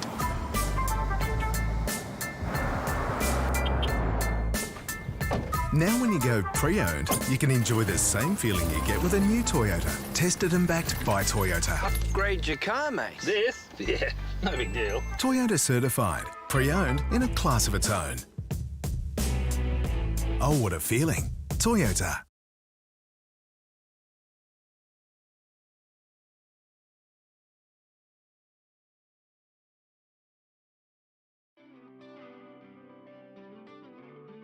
Well, with the Italian manufacturers of Ferrari and Lamborghini leading the way in qualifying, can they hold on to their tyres in the 40-minute race with a top 10 invert as well to go with some of the carnage we saw in the sprint? It could be a very jumbled up grid, and cool heads and strategy could mean the difference in this 40-minute race. Everyone starting with the same amount of fuel and with a capped fuel tank size, it will mean 2 pit stops necessary for everyone to get it home. Quick recap of the inverted top 10. Joshua Fitt, Jordan Peter, Ross Rizzo, Harry Lawrence, Dylan O'Shea and Chu Kang leap up some spots. Lachlan Capel, Kobe Williams, Daniel Yeaman and Sebastian Flock have their good result rewarded with starting just a couple rows further back. So all of a sudden, it's an all Porsche front row and it's an all Lamborghini row 5 for this one. On board with one of the Ferraris of Matthew Johnson. Previously, I believe, an AM class champion. He has been moved up to the pro division, but his accident in race number 1 sees him starting from 39th on the grid. Turn 1 was not kind to him. Let's get rolling on the formation. Let's get ready to go racing when Barney drops that green flag.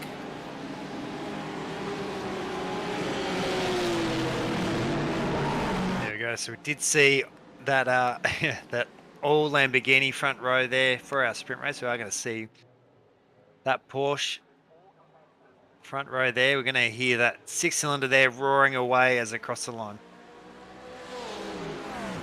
Gained 39 cars taking the start, all funneling down in towards turn number 1. It's a long race, but already Connell contact with one of the Porsches. Dylan Shepherd, the AM winner from race 1, around and barrel rolling, entering scene comes a BMW. One of the Orti Ferraris is around. Chu Kang just avoids catastrophe in turn number 3. Seems like excitement is unavoidable in the opening laps here at Road America. Yeah, absolutely. Just seeing them all fanned out there. So one of the big... we've actually seen Yeaman, though, has managed to get around Kobe Williams. So Daniel Yeaman, though, is absolutely on fire here tonight. He's clearly seeing some pace there in that Lamborghini. He's all over the back there of... I think almost one of his teammates there, a portion of the BMW out in front though, so great there. Great work there by Drop Air Motorsport.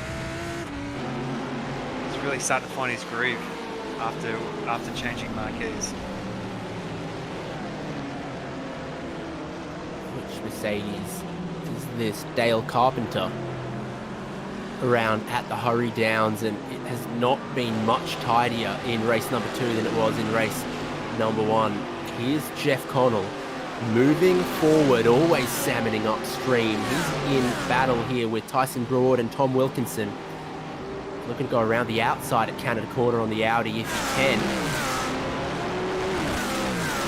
And I don't think he can. He's under pressure from Christopher Henn, who we know is very quick in qualifying and in race number 1. And this is definitely the part of the race where you think those cars with lots of power are strong, and they tend to have their Achilles heel as their tyre life later into the race. They're boxed based on how they finish the race, not on how they qualify. So we did see, I think that was Christopher Hen there in race 1. Just goes for that aggressive cross there, and he's almost getting caught up very lucky tagged. Gets just a little bit of a moment there and then gets straightened out. So somehow they all managed to survive that. He's going to slot in behind the double Watsons of Brad and Marcus. And there's Marcus.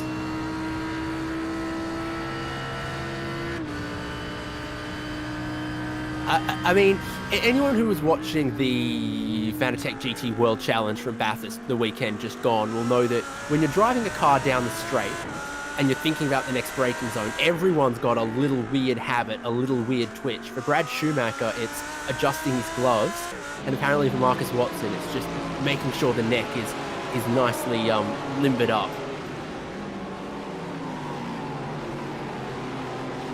We have seen there all the way down in 16th there for Marcus Watson, so I'm sure he'll start really putting on that pressure and that pace later on.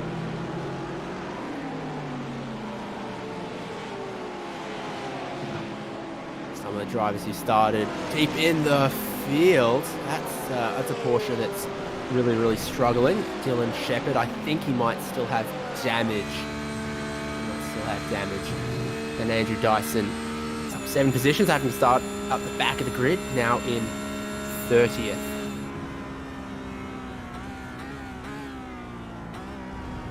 Things are still... Oh!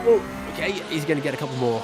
Things are definitely very interesting at the front, where Jordan Peter leads from the Mercedes of Harry Lawrence, and then Rizzo's up into 5th in his Porsche, but it is a very condensed field. The power of the Lamborghini for Daniel Yeaman, he's hoping is going to get him past Dylan O'Shea. Kobe Williams wants to follow through in towards turn number 1, and there's contact, and the Porsche of O'Shea gets sent into the gravel, stays off the wall. It'll cost him time. Marcus Watson is in the same gravel trap now. What happened to him in turn number 1? One of our big championship contenders has a lot of damage on the Audi. We are going to cut there to a VRS replay and work out exactly what has happened. We've just seen so many accidents here on this turn 1. Oh, Bump draft gone wrong, yeah. and he's turned across a car that was still entitled to space to the left.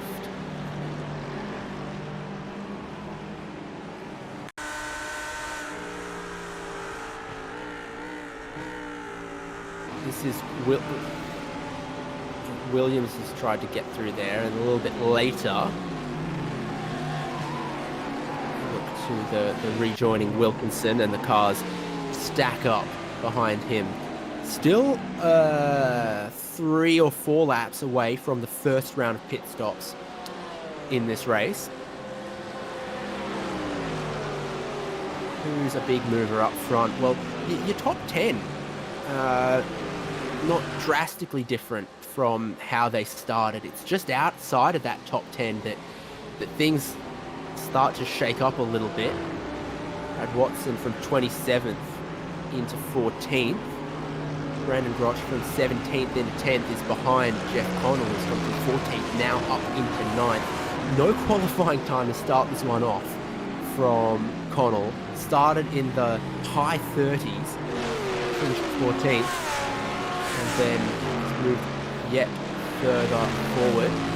Coming forward, having Sean Merritt.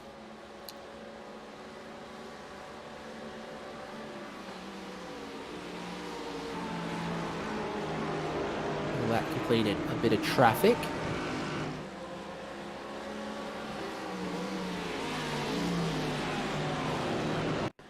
It's the leading group there.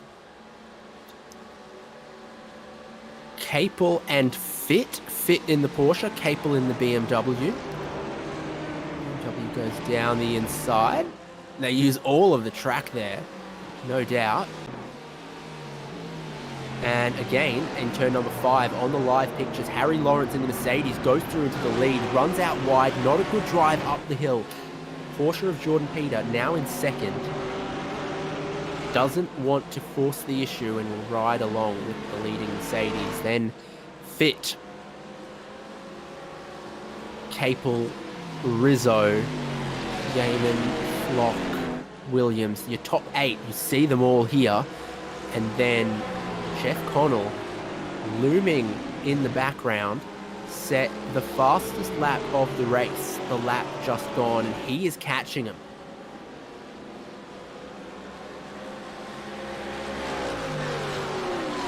Yeah, well, just see how much they're fanning out there as well. You can just see some of these little gaps. But honestly, all those top 8s, all the way down to Kobe Williams, it's still super, super tight. You can just see his green Mercedes there off in that distance. Sebastian Flock, though, managing to get around there as well as Daniel Yeaman. So, all 3 of them there, all up 3 positions, doing super strong. Maybe a little fake towards pit entry from the leader, Harry Lawrence, who knows how powerful the slipstream is. Jeff Connell's going to try to go for an undercut, though. Everyone else in front of him carries on. Harry Lawrence led them and weaved them a little bit. Capel's going 3rd place here on Joshua Fit, and it's almost a copy-paste of a move he'd made previously there. Connell not alone. Brad Watson, Sam Lehman, Tim Harris, AM Championship leader, and Luke Fit hit. But it's probably next lap you're going to see the rest of the field. Same fuel restriction here as it was for Pass 2 in their 25-minute race. That saw everyone go just a little bit beyond 10 minutes before needing to pit. Here's another dive on the brakes from Capel. He's feeling very good on the brakes so far, it seems. Oh, it's a bit of a wobble with the power on the exit. Again, Peter's not going to fight into the next corner here. Oh! Around Daniel Yeaman, 2nd in race number 1, and the 2 Lamborghinis that qualified up front locked out the front row, locked out race number 1, both around in turn number 6. What happened? Yeah, absolutely. It did look like he was trying to find a way back onto the track there. You can see that drop bear car well before the apex there. What great defensive driving there by Kobe Williams. It's almost a commentator's curse there. We were just saying just how well those 2 had been going. Seeing it, nothing too crazy here coming up the hill. It just snaps on him, doesn't it? And oof, that's Daniel Ricciardo trying to go around the spinning Kevin Magnussen if I ever, saw it again. Left rear to left rear contact. Both of them lose out big from that. Onto pit lane. That's the racing line on this lap for all of our leaders. Harry Lawrence, Capel, Jordan, Peter, Fit, Rizzo, Williams. Anyone going longer, anyone. Race on pit lane here between Wilkinson and Yeaman. Dramatic stuff.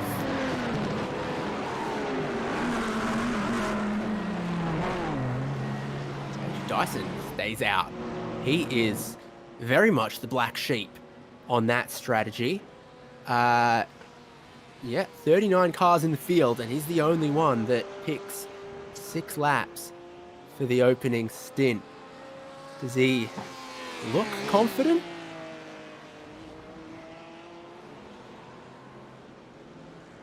Particularly Andrew Dyson as well.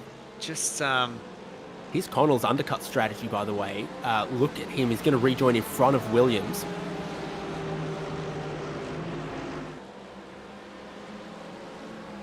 So a little bit of change here as they work their way through the pit lane. Quick stop from Capel.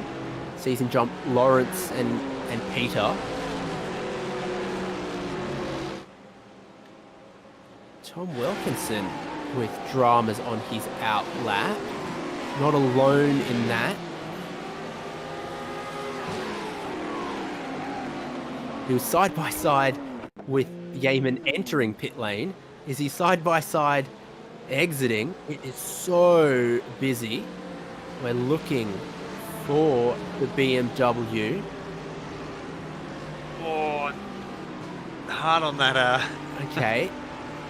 They're side by side. Oh. I mean, you're past the blend line, but you got to have a bit more awareness at who's coming up at speed. So Andrew Dyson hasn't pitted. Lachlan Capel leads of everyone who has stopped. Behind him, Harry Lawrence, Jordan Peter, Ross Rizzo has moved ahead of Joshua Fitt. Jeff Connell, by stopping a lap earlier, has taken a little less fuel and has jumped a position or two ahead of Williams, for example. Now Dyson stops. He made the whole lap.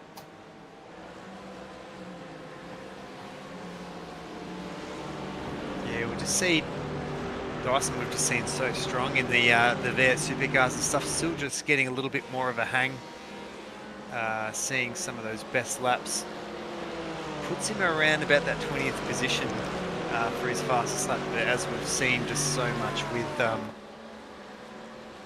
issues out on track, it's just consistency just seems to be a struggle for a lot of these drivers, and we've just seen so many cars come together in our feature races. We're going to see Dyson at the track is just so narrow at that point.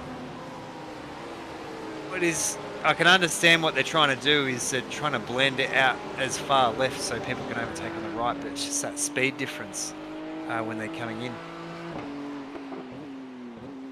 Yeah, it's so quick on the racing line there, isn't it? 265 k's an hour, which Mark Scaife knows rounds up to 300. Rizzo's around in turn number 5. The Porsche's facing the wrong way in a super precarious position. The field's coming towards there now. That's live. He's still stuck there on the inside as the field streams past. Could be the championship for Rizzo. Gone. He puts it on the tow hook. What happened at turn number 5? Connell in front. Williams Connell behind. Oh, right over the top there. Whoa. Okay. There we go. Kobe Williams again with that Stephen Bradbury. So that's pushed him all the way up to the 4th now.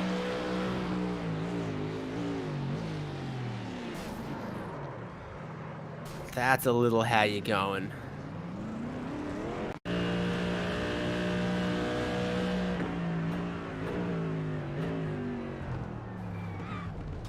Williams says, I can drive through it, and picks up 3 positions for the price of none right there and moves himself up into 4th.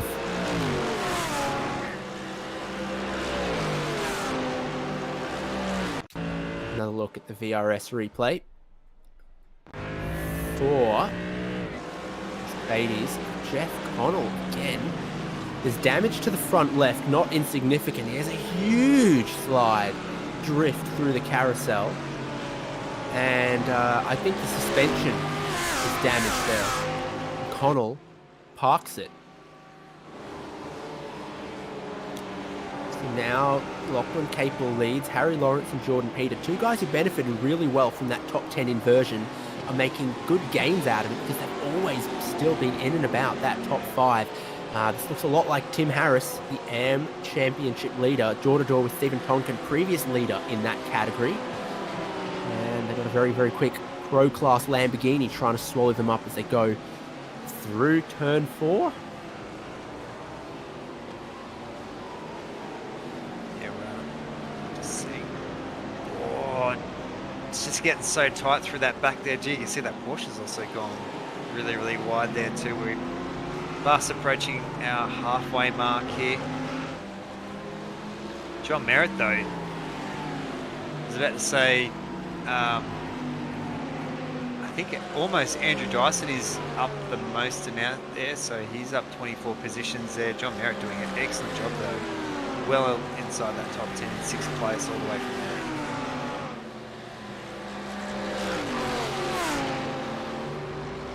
Stayed on an island in Florida called Merritt Island. It was a nice place. It's near Cape Canaveral. Great place to watch the rocket launches and all that. You stayed on the island there?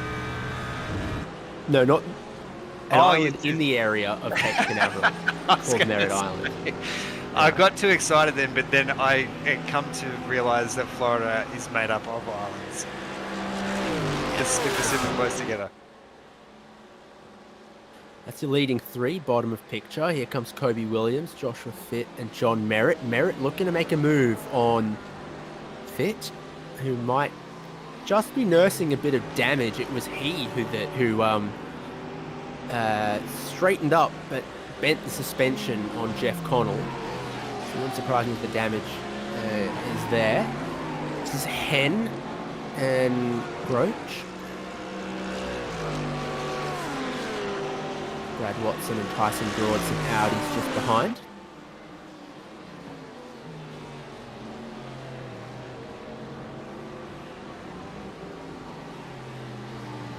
Lamborghini just a weapon in a straight line, we know that. Hen gets the spot. Watson, there's an unconventional move. Late dive, he gets one spot. Tyson Broad looks to follow through. He can't really go side by side through the hurry downs there. Back pain, nice strain racing is what you're going to have if you've got HDR enabled and you're looking into that sunset. Glare from those angles, very severe. Oh, the Mercedes runs super wide on the exit of the carousel. Just gets back on the circuit for the kink, but I think he's going to struggle. I think Watson went off in the kink just in front as well. All happening here. And having seen what you just saw, very eager to get through the 4 Canada corner. This is Luke Fitt, and the kink has bitten him in the Ferrari. Lots of power, not necessarily lots of stability. Following a Porsche through, we get a little bit of the apex, just get a bit of the grass on the exit. And I believe that's what's known as a spinala. You'd see a lot of spun so quick there. Gee, those cars. I think if they're not even less than a tad in front though. In that.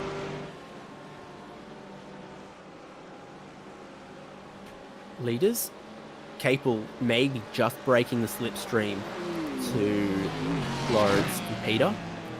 3 marks up front and a big wobble from Lawrence.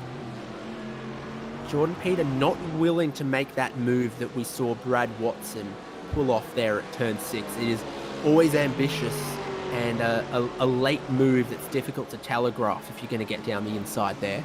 Can happen, can be done, can be clean. Brad Watson showed that. And Harry Lawrence, more dramas. Mercedes runs off the bottom of the hurry downs as well.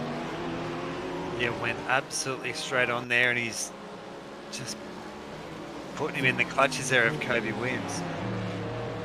Oh yeah, he just has that sort of rear lockup as he goes to turn in and then has to correct it. Is it that downshift into second? Is that still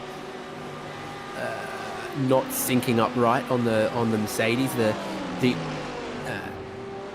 blip on pulling the downshift, on pulling the paddle, seems to just not quite be enough to cover the engine braking when going from third to second in the Mercedes in some situations. That's been the case in the past.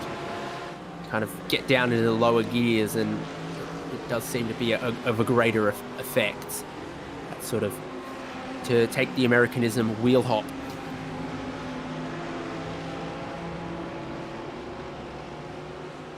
We are seeing a pretty decent battle tonight there. So we're seeing Daniel Yeaman there on a bit of a retribution. We did see, unfortunately, off a little bit more though. We're seeing those two, I was about to say 2 drop bed Lamborghinis. I think it must be getting a little bit dark.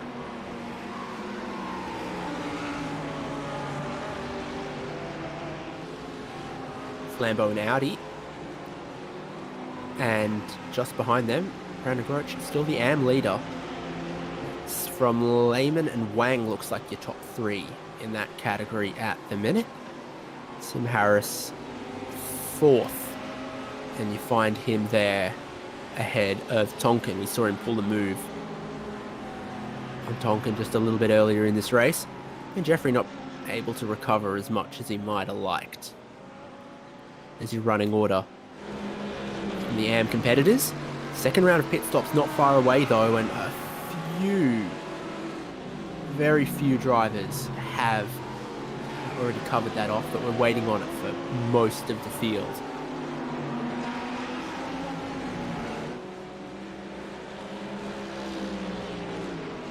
We are seeing just that speed difference there of that Porsche in behind the Audi. It's perhaps there.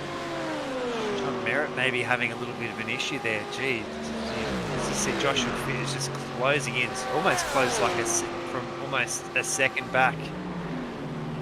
Potentially something might be up there with some potential damage.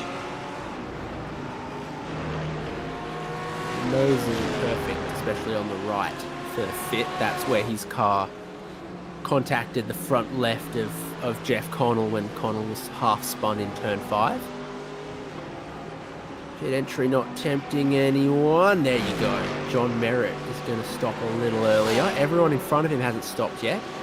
There's a couple that might just cover off. Final stop right now for John Merritt. Went 5 laps in the opening stint. He's gone 5. Now he's pitting, and he's going to have 8 laps in this final stint of the race. So you might expect, for example, Lachlan Capel leading or Jordan Peter in second.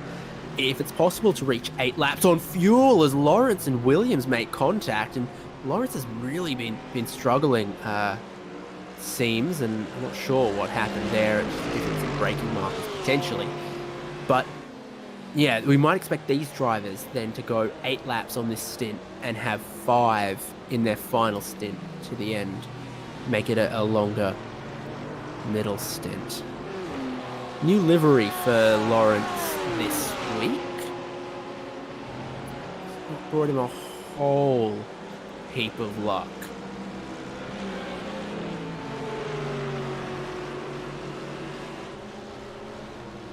Let's just see. Williams though, so far back from Jordan Peter there out in front. So Jordan Peter though having an absolute run out of nowhere. I actually see, I think that is Brandon Ghosh there fighting with Tyson Hall. So Ghosh there up, I think 8 positions. So between himself and Sam Lehman though, our 2 leaders there in our Pro M class.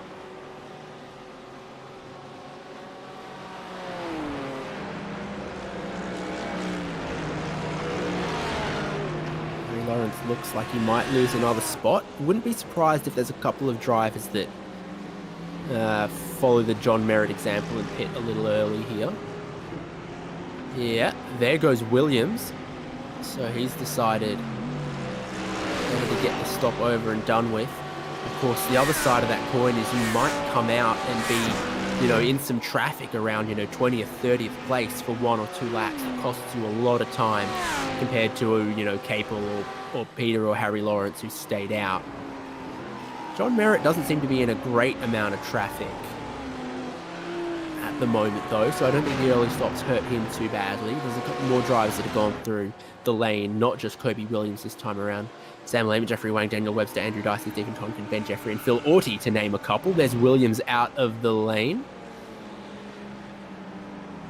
That was actually a drive-through penalty, apparently, for Kobe Williams. We also saw Dylan O'Shea and Tom Wilkinson, who looked like they might have served drive-through penalties as well. So track limits can be a challenge here at Road America, at Turn 5, at the Carousel, at the Kink, at Canada Corner, at a bunch of other places. So I can only imagine it would be incident limit, and there has been a bit of contact. In fact, did he not come in on the lap after he and Harry Lawrence made contact that very easily could have been 4X? I say thinking out loud. Yeah, absolutely. It definitely wasn't a. Yeah, it's really quite tricky to know what's happened there. So that has given that upper hand to those around him. And everyone, the names I called out that look like they might have served a drive-through, are drivers we've seen go off track, spin, or have contact. So you remember Tom Wilkinson was spun one of the times. Though nothing for Yeaman or Flock, who are some of the Lamborghinis I'm thinking of, as could have easily picked up a handful of incident points with their ballerina antics. Everyone now pitting after 8 laps. So in this middle stint for Capel, Peter, Fit, etc. We're going to have another one for Andrew Dyson. Has Andrew Dyson got one more in him again? We wait and see. This will cover them off to get to the end in the final 5 or 6 lap stint.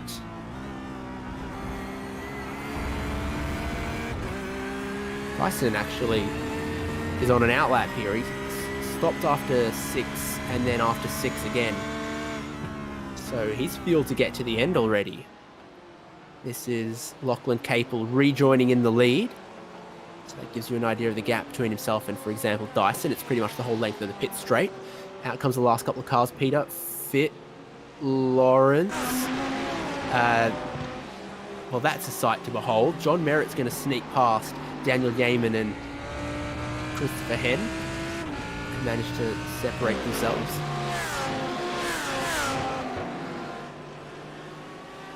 And there is the pit stop for Kobe Williams. So he served a drive-through. A couple others who might yet pick up one as well. Oh, that's there's an apex there somewhere, Harry.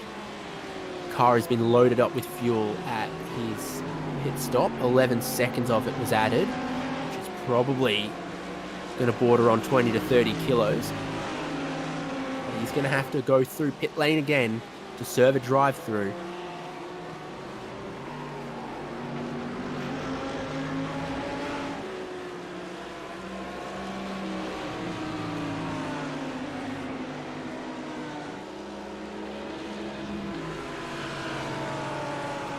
Not just Harry Lawrence, but now Ben Jeffrey and Chu Kang. We're going to have to come to pit lane. There was an incident between Kang and Jeffrey. And it starts a little bit before that. So they're behind Tonkin, underneath the cheese bridge. Porsche not so strong in a straight line. 3 wide. Well, Tonkin's all the way to the right and Kang's all the way to the left, and Jeffrey's not smack dab in the middle of the circuit, but it's always going to be risky trying to go 3 wide at those kind of speeds, and it ends catastrophically for Chu Kang, who qualified so well at the start of the night, and same for Ben Jeffrey. Both of them qualified really well, and the race results are not showing it. There's Harry Lawrence at one point, leader of this race, going through pit lane to serve his drive-through penalty. There has been 5 or 6 of those now at this point. Everyone has made their second stop. Some might still need to take a drive-through if they're not careful and they're not clean towards the end. Lachlan Capel leads by 3 seconds from Jordan Peter, 7 seconds then after that Joshua Fit, and 3 seconds to this battle here. The Lamborghini sandwich, John Merritt, 4th, 5th, and 6th. The 39 car field, John Merritt had no qualifying, started race 1. Very, very plumb last, moved forward some spots in that race number 1. Started race number 2 in 18th, is now challenging for 4th place.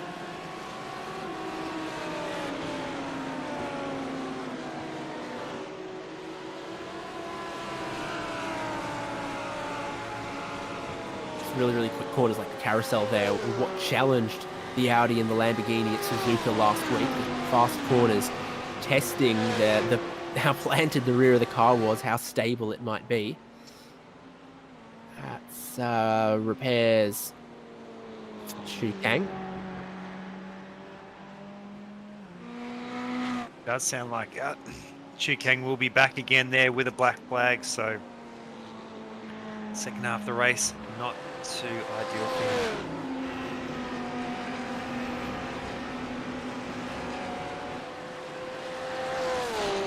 Lachlan Capel just in front of these guys has crossed the start-finish line with 4 more laps to go in this race. 4 more than for Yeaman, Merritt, Hen, and everyone else who is on the lead lap. I think 29 cars are on the lead lap. When Chu Kang serves his drive-through penalty, it'll be 28.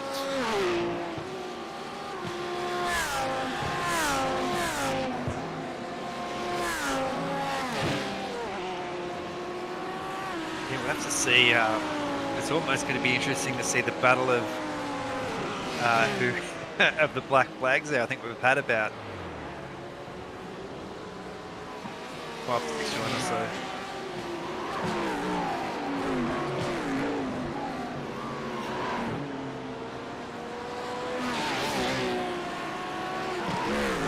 Up the hill, underneath the bridge, it's always tough to spot the apex from the driver's eye line.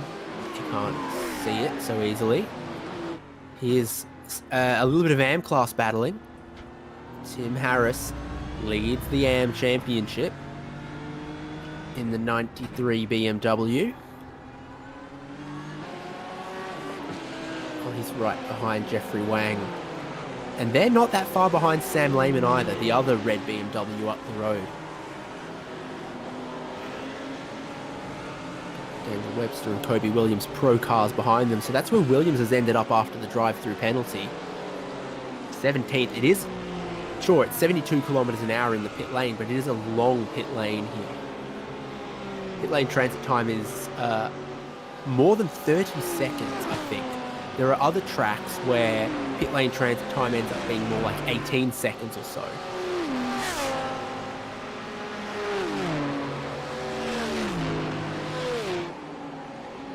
You can see that off in the distance, and definitely what could have been though, Lachlan Capel. Again, just showing so much strength, but the battle that we're seeing between these two, I think it is Jeffrey Wang and Timothy Harris. So Tim Harris just lining himself up. We have Daniel Webster though, and Kobe Williams just adrift of those two as well. So any little hiccup, and yeah, these are really where you can get those minor positions. Kobe Williams is going to get one spot back there as he's looking down the inside on Daniel Webster. That gets him one more position amongst the pro division. Passing Jeffrey Wang and Tim Harris actually won't get him any more points because the points are applied for the pro drivers and then the points are applied for the AM drivers as if they're two completely separate races, because they are. It's almost multi-class in that fashion. This is Andrew Dyson down the inside of Brad Watson. Porsche at turn 5 looking very good on the brakes. You can actually see that Audi there off to the outside as well. I think it was maybe Adam Jepson or Tony Baker or someone.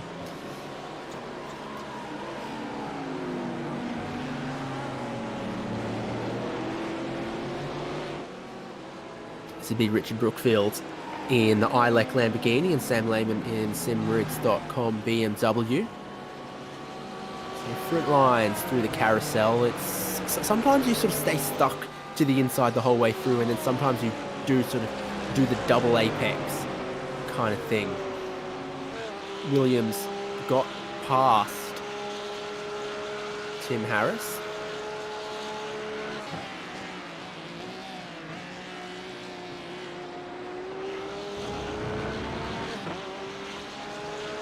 See there, Williams all over the back there, Jeffrey Wang. Sam Lehman and Richard Brookfield just up the road as well, so. Gee, Kobe Williams just so so strong under those brakes. 2 more laps. Lachlan Capel continues to extend his lead over Jordan Peter. Joshua Fitt being caught by Yeaman on the last lap. Kobe Williams thinking about the inside. Not able to do it there. Very well might down at turn 3. No... Oh, they get so close though. I was about to say no need to fight that if you're Jeffrey Wang, but he tries to. He gets run out just a little bit wide, and it costs him his position to Tim Harris. Yeah, absolutely. It's actually bunched it up, possibly even creating an opportunity there. Look at that Porsche there of Daniel Webster.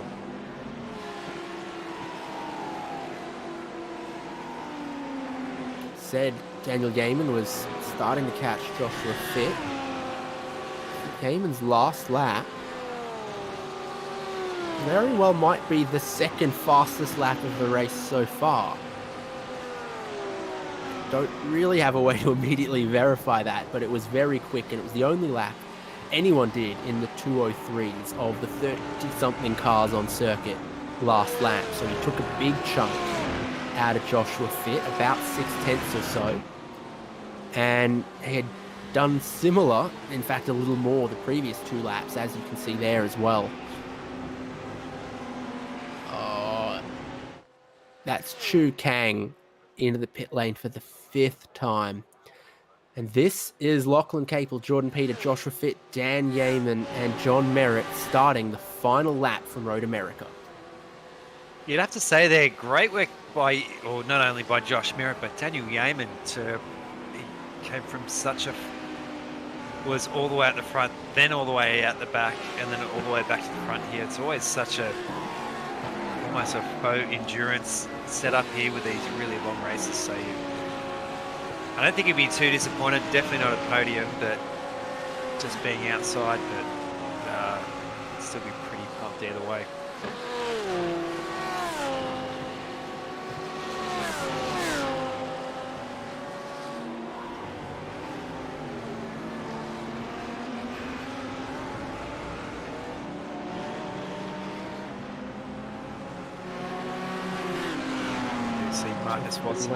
Marcus Watson, Derek Audie, yeah.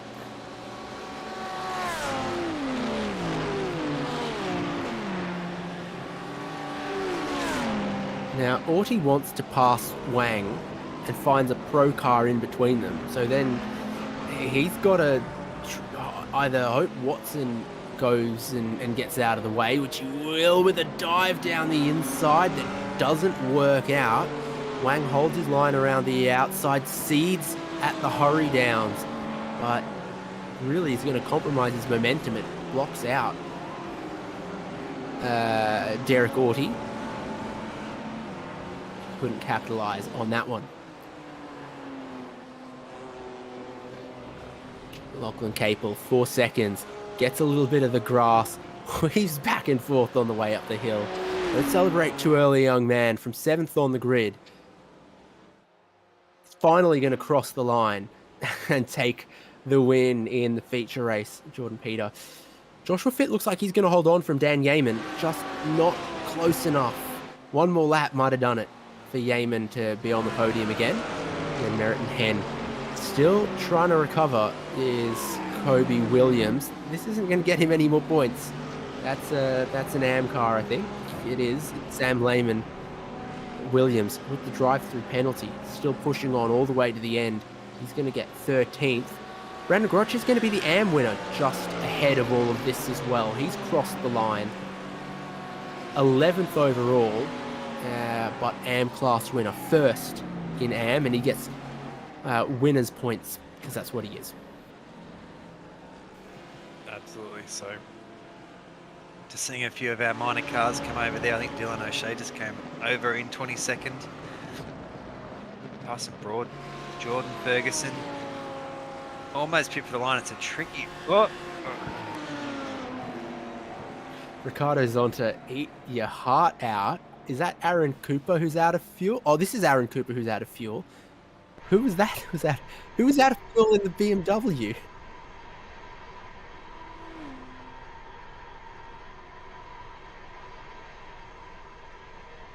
Oh man, lot going on. Lot going on at the end there. Aaron Cooper does get to the line in the end.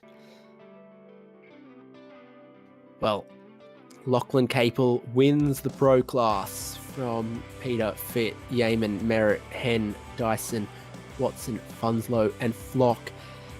So you remember at qualifying, it was all Lamborghinis, it was all Ferraris up front, but they balance them so they can race, and we have Mercedes, we have BMWs, we have Porsches up there. I think the system works.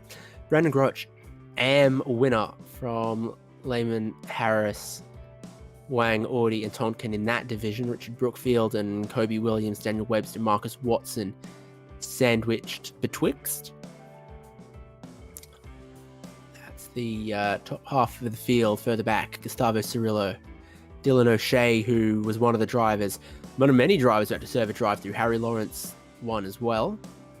Phil Audi, Tyson Brewer, Jordan Ferguson, Tom Wilkinson, Aaron Cooper, Chu Kang, and Tony Baker takes us to 30. Adam Jepson, Ben Jeffrey, Luke Fitt, Dale Carpenter, retirements, and Ross Rizzo and Jeff Connell. Dylan Shepherd, the race 1 AM winner, also retirement in the race number 2.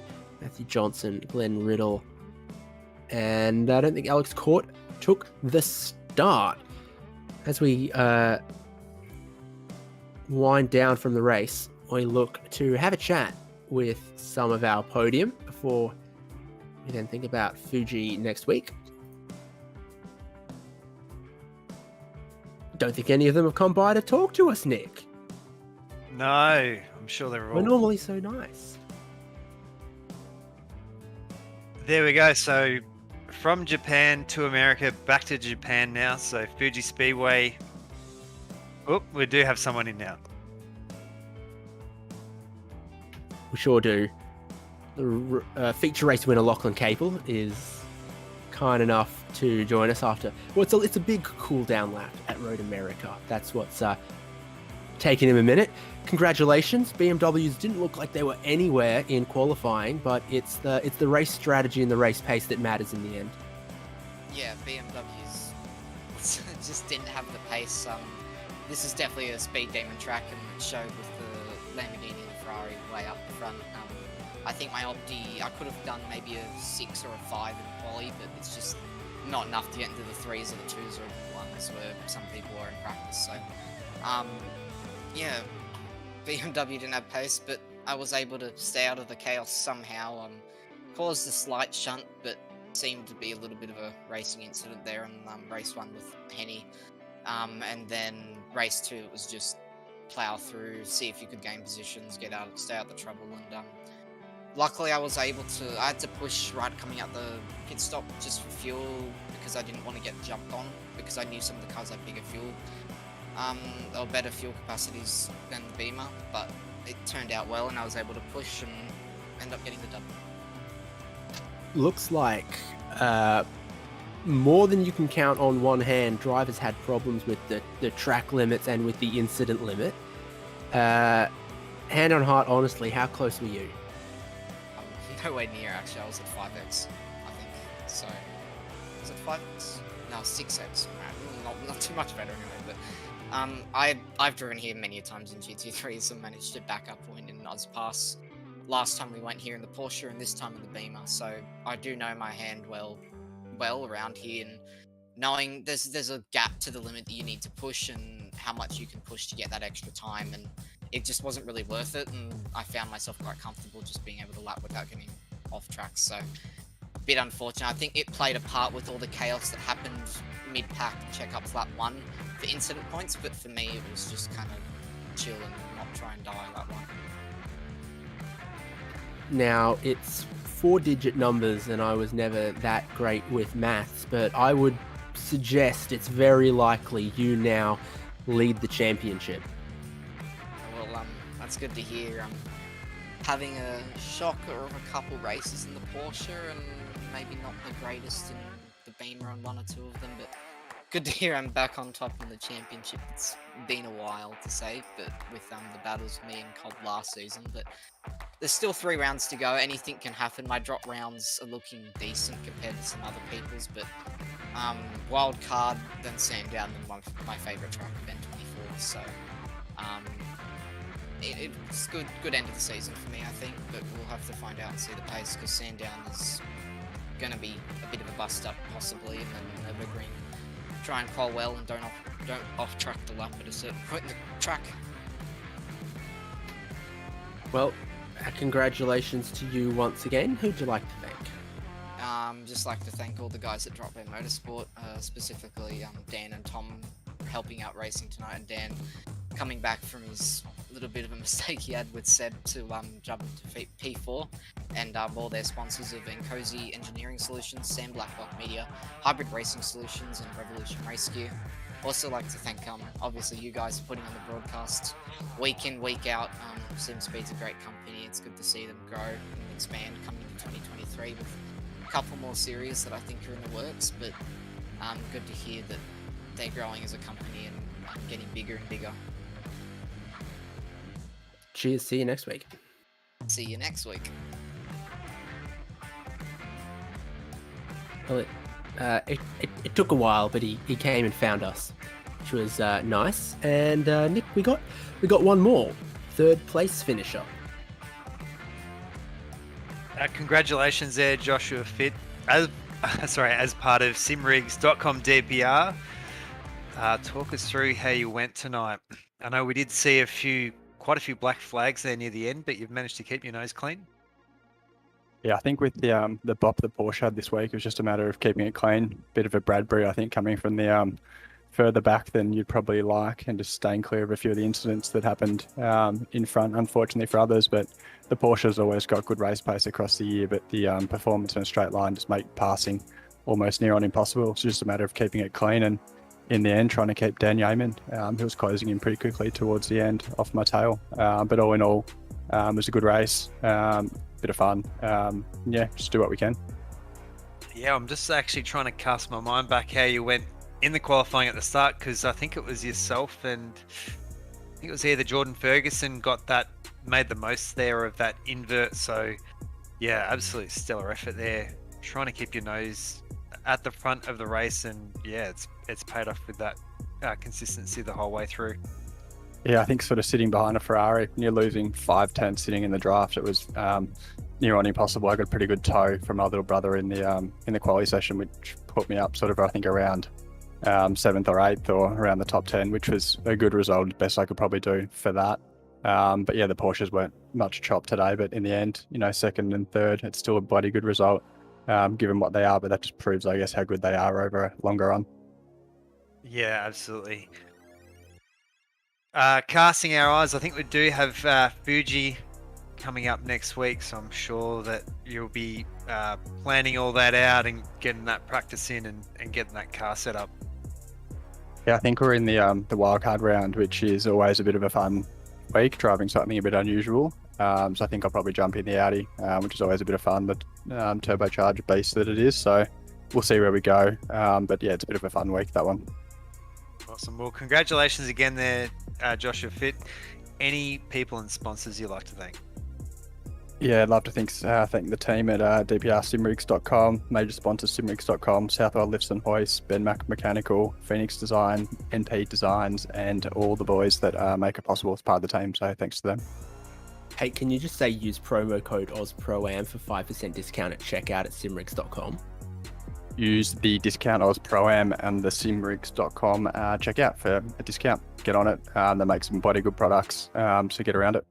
I'm out of a job now, thank you. You're welcome. How good, Nick. What a great round from Road America. It was definitely action-packed, but like they said, it's the wildcard round at Fuji Speedway. We put the GT3 cars off to the side for a week, and it is the Camel GT cars, the Nissan GTP and the Audi 90 GTO. Join us next week on SimSpeed TV for your yearly dose of turbo whistle for the wildcard round of the simrigs.com Oz Pro-Am Sim Series. Really do hope you'll join us, and thanks to everyone who makes the championship and the broadcast possible.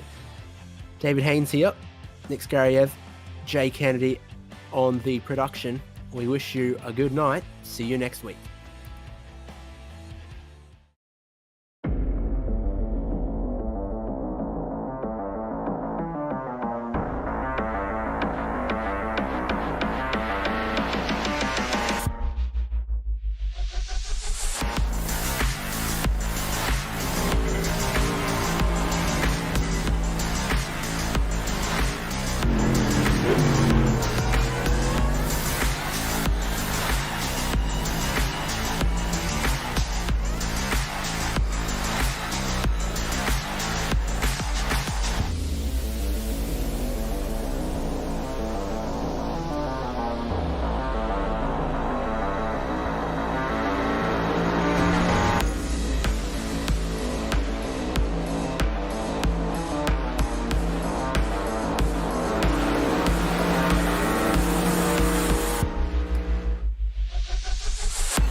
So you do like it? Okay. I love it, yeah.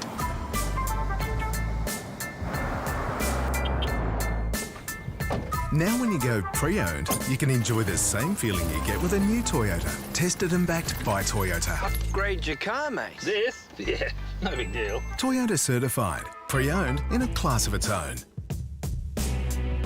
Oh, what a feeling. Toyota.